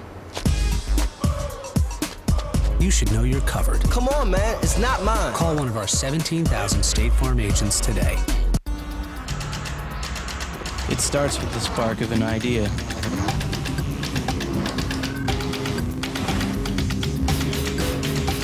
Then you get to work, building and perfecting it. Until finally, you've created something that looks like this. See Original Works of Sport from Joe Parsons. Winter X Games 13 starts January 22nd on ESPN.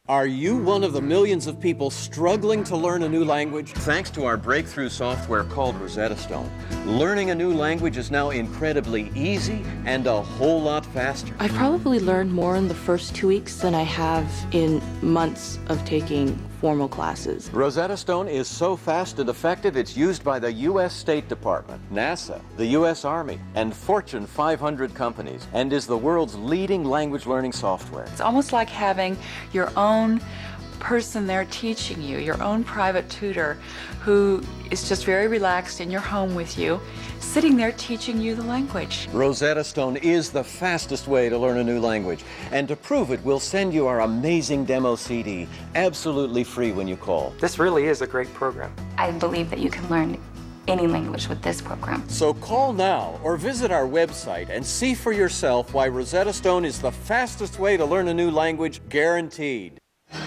Less than a minute away, barring overtime, from Missouri and Baylor here on ESPN. St. John's 67, 1 timeout remaining. UConn 63, out of timeouts. St. John's ball. And Hatton, a good free throw shooter. Brown tried to slap it away. Once again, the ball's in the wrong hands. You got to do something right now.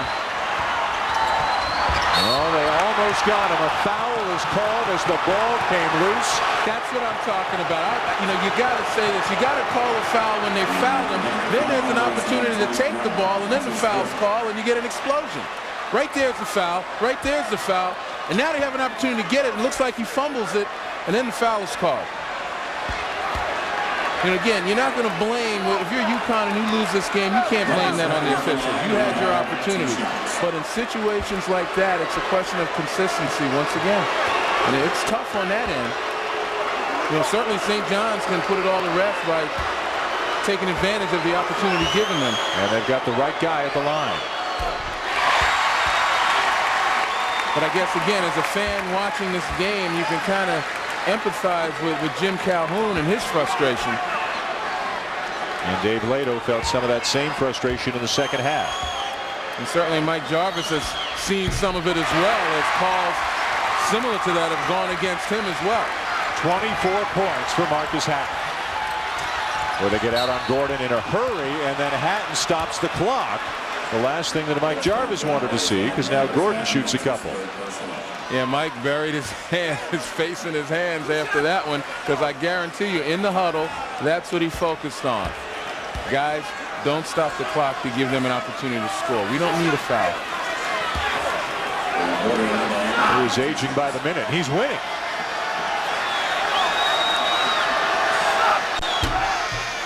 Oh, man. Now, that hand's dropping a little bit lower now. You can see some of his face. He just changed positions. I think that miss made it a little bit easier to breathe. Yeah. Now, if I'm UConn, I got to find Hatton and I got to get in front of him. I got to deter the pass, make somebody else get it before I foul.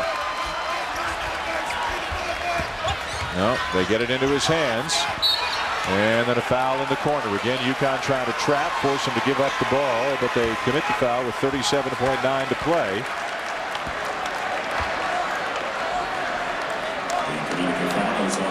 Hatton has made 15 of 17 free throws here tonight. So if you're St. John's, there is nobody else you'd want at the line.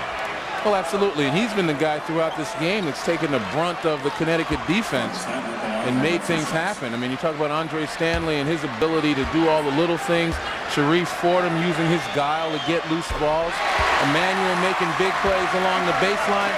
You know, you've got a ton of contributors for St. John's, but at the end of the day, this is the guy that wins the ball game for them.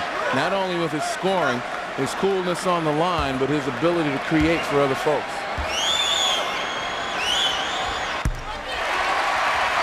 Now a 3-possession game. And Brown hits and is fouled. Do you believe it? No. Does Mike Jarvis believe it?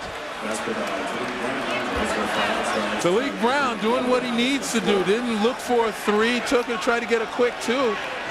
And all it took was putting your hands up, allowing the basket to go. Make sure you get it in bounds. You know you're going to get fouled. You know you're going to trade if you're St. John's, but obviously it didn't sink into everyone. Glover commits the foul. Brown hits the free throw. 4-point game. Fordham to Stanley. Precious seconds. I can't believe running it. off the clock. No one can catch him. And Hatton gets the ball back. Oh, man. And Dave Lato is incredulous. He's saying, why didn't you foul down there? Well, Dave, you know, you played in a pretty good play, but you can't play this game for these guys. You know, you talk about Mike Jarvis teaching during the timeouts. I think there's going to be some teaching going on in the video review for the Huskies. You know, these are missed opportunities, and this is how kids grow. There's no question about it.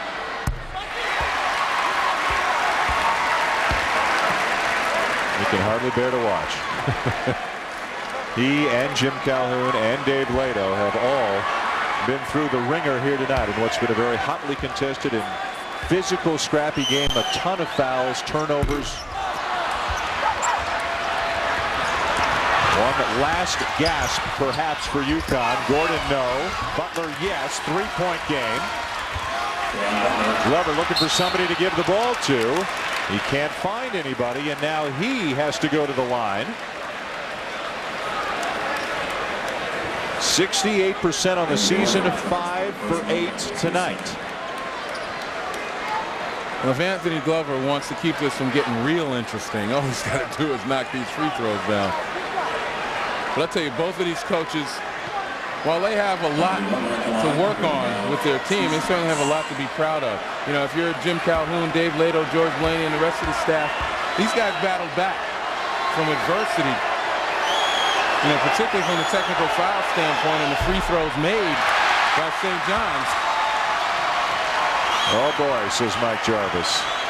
And certainly Mike Jarvis has to be proud of his guys, at least up to this last 16 seconds. Chad Wise into the game for the first time now for Connecticut for Scott Hazelton. And Wise is in the game because of his athleticism and the fact that in the event Connecticut scores, he's a guy that can foul. He's a fresh body, no fouls on him, and he's the guy that you look to take the brunt of the fouls if they have one more in them.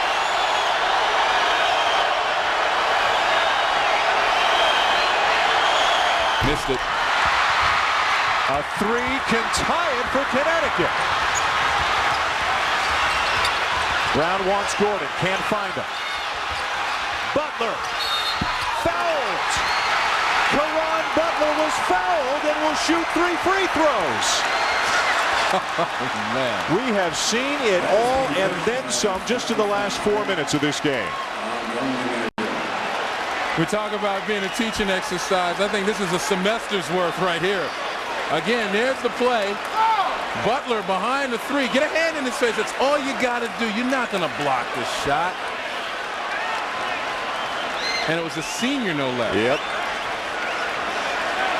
Caron Butler, 77% on the season. 3 for 6 tonight. Donald Emmanuel committing the foul that gives Connecticut a golden opportunity to tie the game. And while it might be tough on Connecticut, if Butler doesn't make all 3, they will still have an opportunity if he makes the last one to foul, get some misses, and get another chance. Yeah, turn it around one more time.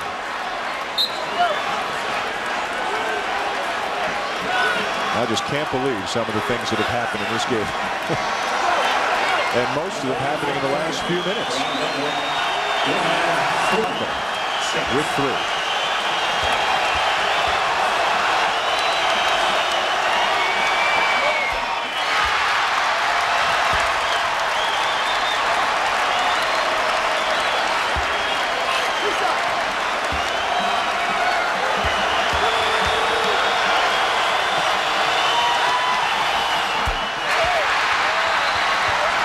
If they need it, St. John's has 1 timeout remaining. But I got news for you. He had 3 free throws. This is the one he absolutely cannot miss. Now Mike Jarvis will use the timeout before the final free throw. Come on back and join us. 5 seconds still to go. Ouch! Tired of getting nicks and cuts from blades that go ooh dull after just a few shaves? Now there's an easy way to save your money and your skin no matter what razor you use. Introducing Save-A-Blade, the ingenious razor sharpener that can give you up to 200 perfect shaves from a single blade. Just slide the razor inside, press the button, and in seconds your razor blade is like new again. It's truly like turning one razor blade into 40 brand new blades, saving you hundreds of dollars every year and giving you the perfect shave every time. The same technology used in commercial kitchens to sharpen and hone fine cutlery has now been adapted for the razor. Barbershops have always sharpened and honed their blades for the smoothest shaves, but the razor companies don't want us to know that we can too. Save-A-Blade's secret is our patented micro-honing technology that sweeps across the blade at 60 revolutions per second to sharpen and renew your blade in one simple step. It works on all razors, men's, women's, cartridges, single blades, all the way up to 5-blade razors, even disposables. Independent laboratory testing proved that after 200 shaves, a razor sharpened with Save-A-Blade was virtually identical to a brand new blade.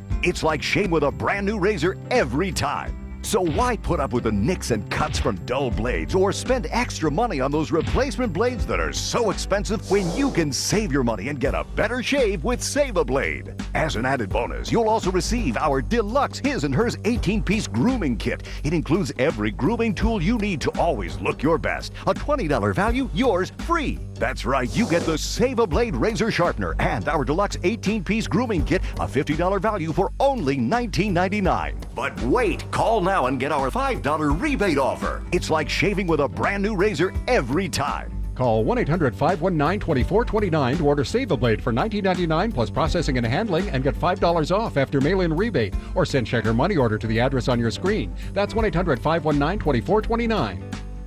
ESPN, your NBA destination. Tomorrow night, 4 of the game's elite hit the floor. Bryant to the basket and the finish. LeBron's Cavs look to remain unbeaten at home as they host Chris Paul and the Hornets. Then, Dwight Howard, surging Magic find out if they're truly contenders as they face Kobe and the Lakers.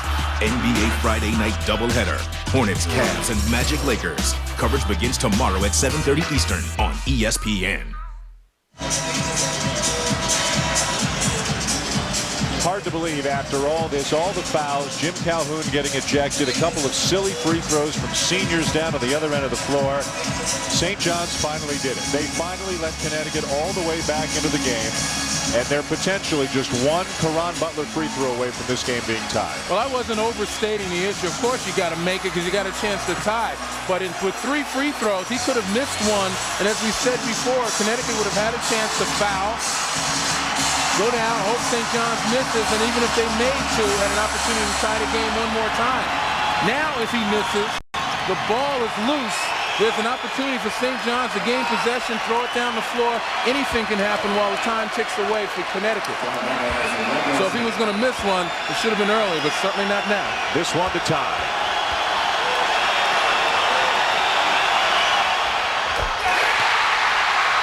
Ice water.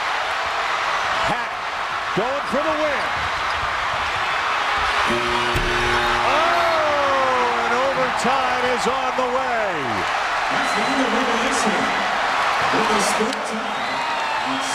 Hey, Huskies, the game's not over. Yeah, Connecticut acting like it is over, but 3 huge free throws from Caron Butler. Well, certainly a sigh of relief. If St. John's needed to draw a play, they couldn't have done it any better, but putting it in Marcus Hatton's hands, and making him create. And Caron Butler, he deserves that, but I'll tell you what, I've seen enough games to know that when you force a game to overtime and you're the team that comes out and you celebrate or even over-celebrate, there's a tendency for you to let down in overtime. Overtime on the way here in New York. Ground control. We have a problem. Switching to lithium power. I feel better already. Energizer Ultimate Lithium, the world's longest-lasting AA battery in high-tech devices. Energizer, keep going. They say a man should always dress for the job he wants. So why am I dressed up like a pirate in this restaurant?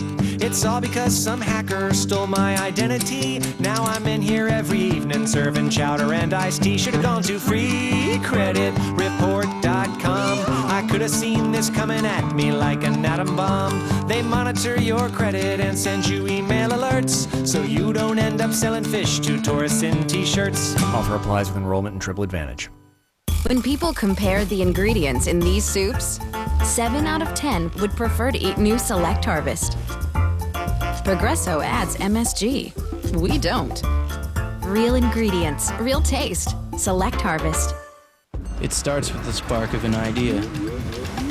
Then you keep building on it. Until finally, you've created something that looks like this. See original works of sport at Winter X Games 13. Starts January 22nd on ESPN. Imagine a place where the greatest come together and where the point never really ends.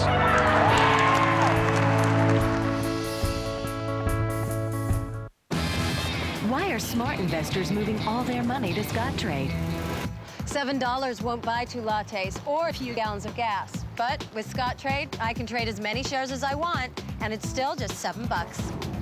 I was paying high fees to my broker. And for what? Higher returns? Please. He was the one getting higher returns from me. Bye-bye, expensive broker. Hello, Scottrade. We're here for you.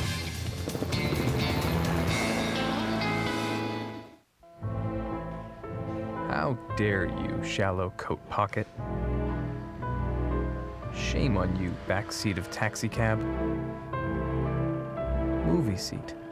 After all we've been through? And you, my favorite jeans. I trusted you. Losing your phone is bad enough. With My Contacts Backup, we'll store your information automatically. So even if you lose your phone, you won't lose the numbers in it. Well, without Jim Calhoun, ejected in the first half, without Emeka Okafor and Tony Robertson, both of whom fouled out late, without seemingly a prayer of getting back into this game, the Huskies got back into it. They took advantage of a couple of ill-advised fouls for the Red Storm. St. John's missed a lot of free throws down the stretch. Caron Butler, 3 free throws with 5 seconds to go, and when Marcus Hatton's runner rolled off the rim, overtime was in our future. Remember, Notre Dame and Georgetown went 4 overtimes today in the Big East. The Irish winning 116-111. Simply a case of poor execution and mental lapses on the part of St. John's. Hatton, no. Glover the rebound, and he's fouled. Neither team can afford a mental lapse here. Johnny Selby not doing a good enough job of blocking out. This is where you have to be even more fundamentally sound. Every play is magnified in overtime. Coming up next, Missouri and Baylor. We've talked about it, we've promoted it, we've previewed it. That's all we can do, fellas. We got to wait till this one's over, then we're going down to Waco to jump into the Big 12 with Chris Marlowe and John Sunvold. So Okafor, Robertson out for Connecticut, Glover and Emmanuel, each with 4 fouls for St. John's. Emmanuel not in the game right now. Rebound Butler. Boy, he has been huge. 24 points and 13 rebounds tonight for Caron Butler. And here's the dangerous defense that St. John's had played earlier. And Talik Brown and the backcourt of Connecticut recognized this 1-3-1 and was able to drive against it. Talik Brown drives against it again, just as you said. Again, the 1-3-1 creates too many opportunities, too many gaps to drive against, get in the paint and create something. You got to tighten it up if you're St. John's.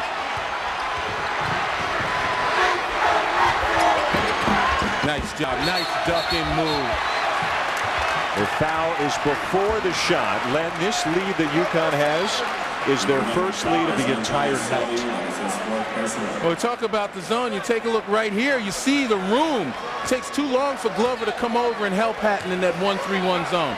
Brown recognizes that it's just a one-on-one situation rather than a helping zone situation. On the other end, though, Anthony Glover, an excellent job, fundamentally sound, of ducking into the paint, making himself big to get to the free throw line.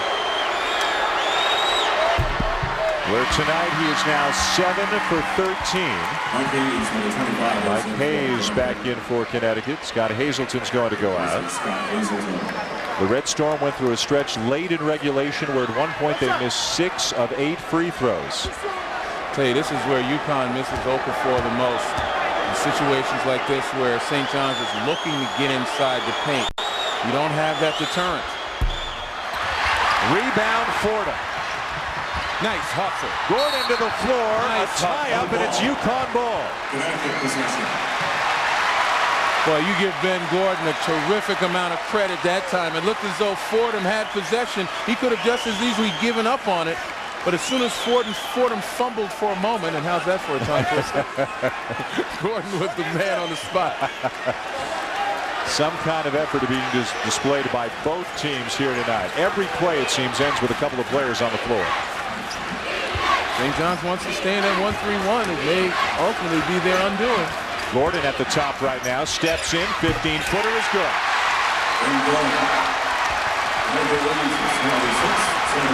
76-74 Connecticut.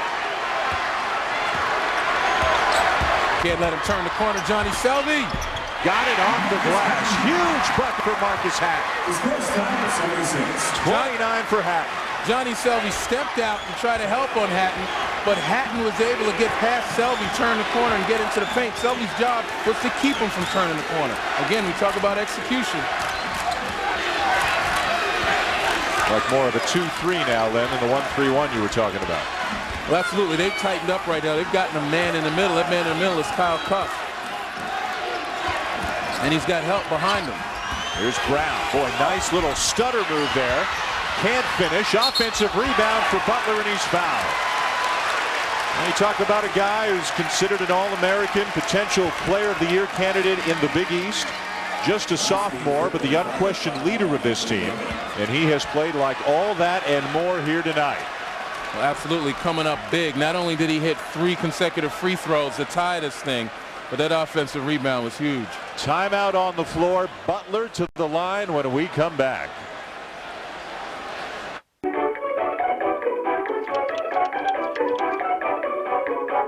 One of these pizzas won't leave your wallet on empty. For fresh delivery taste without the delivery price, it's DiGiorno. Do you rinse at night? A quick rinse with Listerine puts plaque and gingivitis germs to bed, giving you 12 hours of protection. So rinse under the stars and say goodnight to germs. Listerine. Are you fed up with trying to find the lamp switch in a dark room?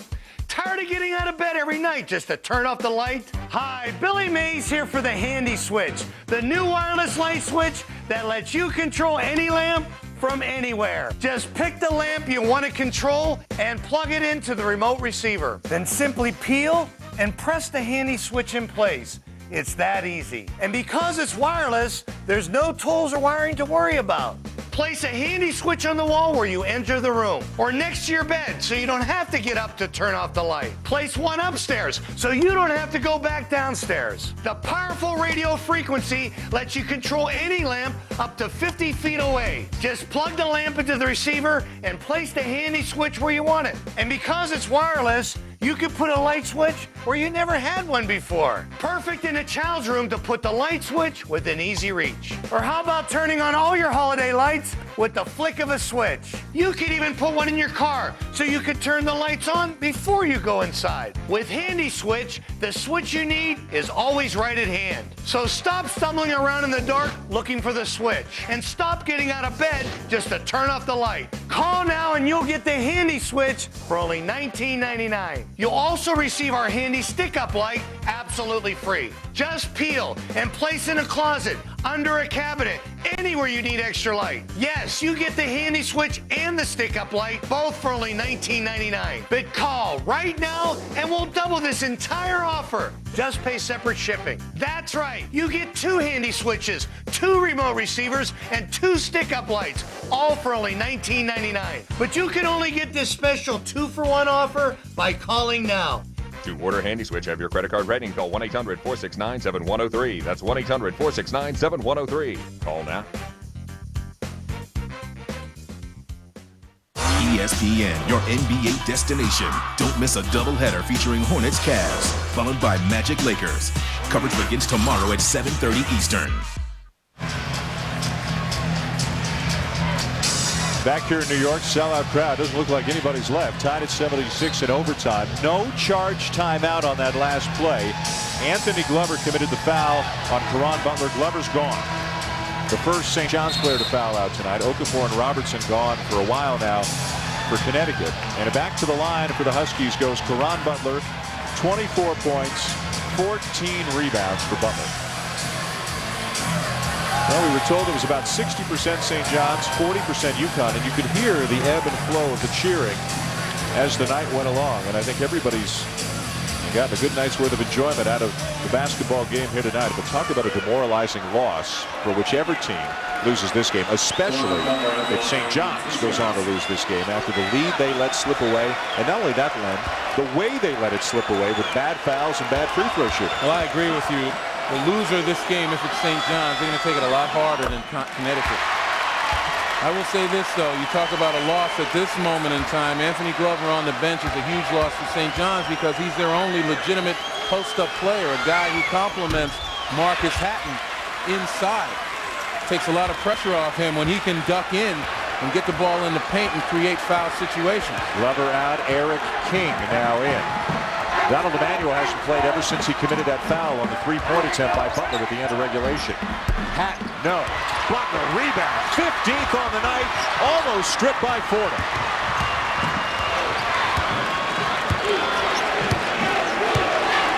When this one is done, down to Texas, Missouri, and Baylor, well underway, needless to say, as Gordon almost, again. Boy, he's got some happy feet. Well, actually, it wasn't his feet. He was getting fooled by the ball motion. His feet was solid. Mike Hayes, wild hook, rebound Hatton. Why Mike Hayes is touching the ball at this point in time is beyond Dave Lato for sure. Stanley, no. Eric King with a putback, and St. John's leads. Just came into the game with Glover fouling out. This is a time when Hayes should try to get himself on the weak side. Every time. He hasn't had a whole lot of playing time today.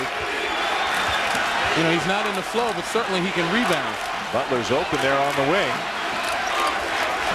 He's been the go-to guy this half. Gordon, no. And Fordham. How many big rebounds has Sharif Fordham had tonight?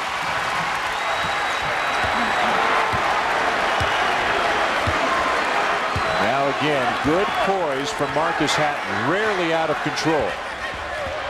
Spin, crossover to the glass, left hand. 31 for Hatton, matching his season high. And Butler is fouled before the shot. Well, once again, a close game situation. You spread the floor, you just put the ball in this man's hands. Give him a little high pick and let him work his magic inside. And without Okafor, there's no natural center in the middle to go to the penetration, as we remember Okafor did throughout this game. So Hatton pretty much has free reign in the middle. Butler at the line again.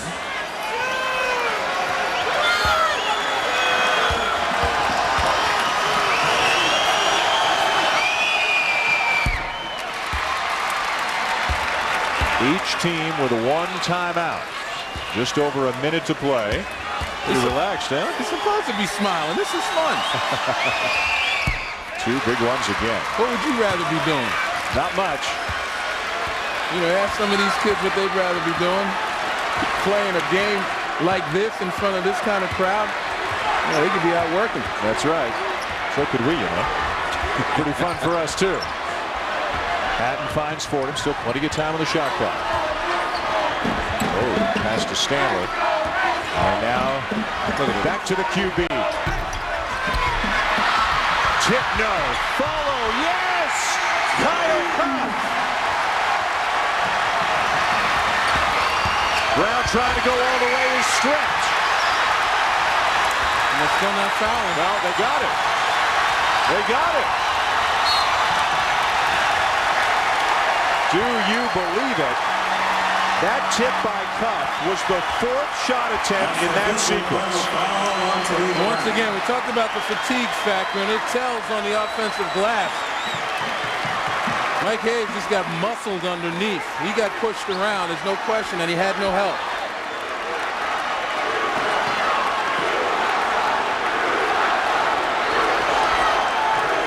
St. John's by 3, trying to put it away again, and it's been some kind of day in the Big East today. The first ever 4-overtime game in conference history. Notre Dame beating Georgetown 116-111. Chris Thomas playing all 60 minutes.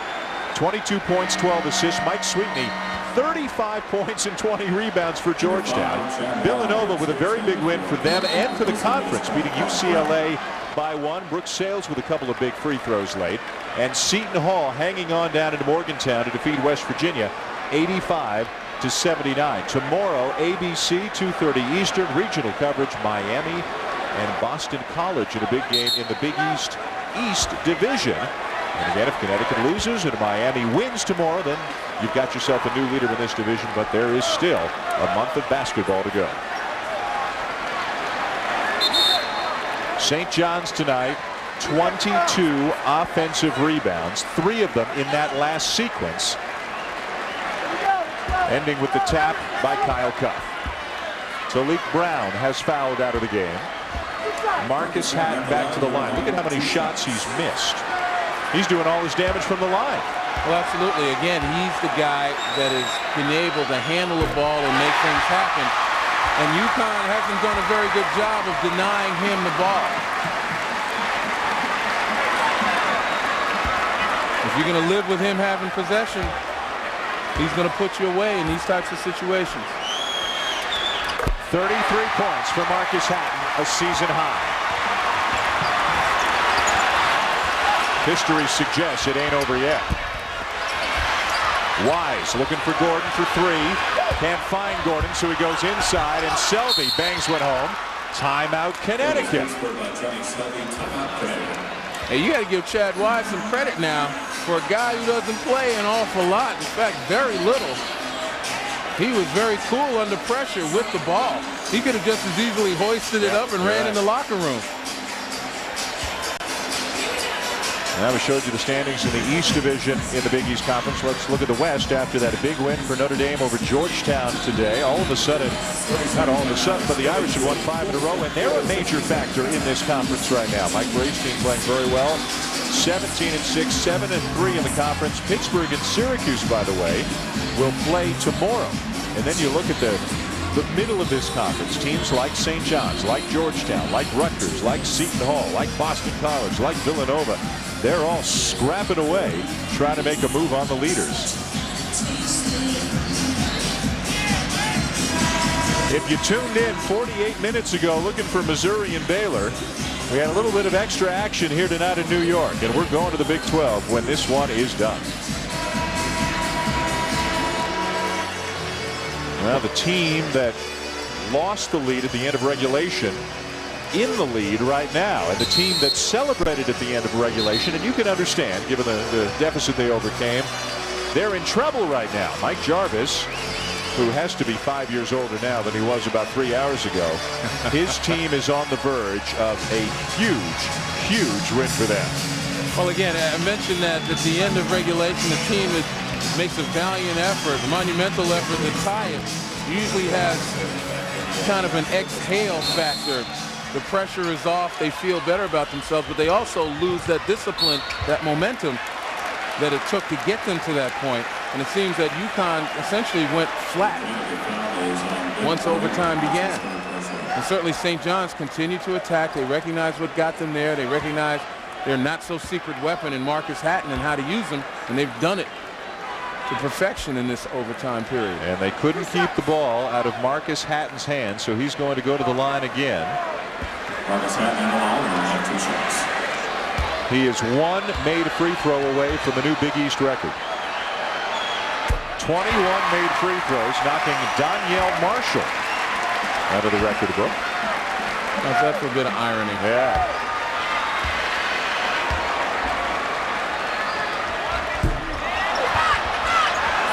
Still a 2-possession game, unless, of course, we won't even say it. Let him shoot, fellas. Let him shoot. Loose ball underneath. Butler, 2-point game. Game over. That's the end of the final score, St. John's 85. 85-83, St. John's.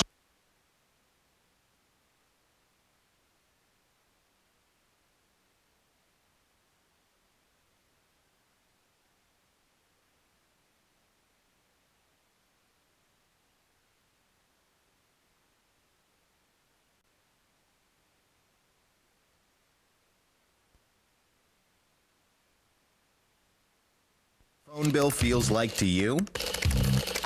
Stop paying so much. Save money with Vonage at the low price of $24.99 a month. Vonage works by connecting your high-speed internet with your phone. Get unlimited calls across the U.S., plus 25 amazing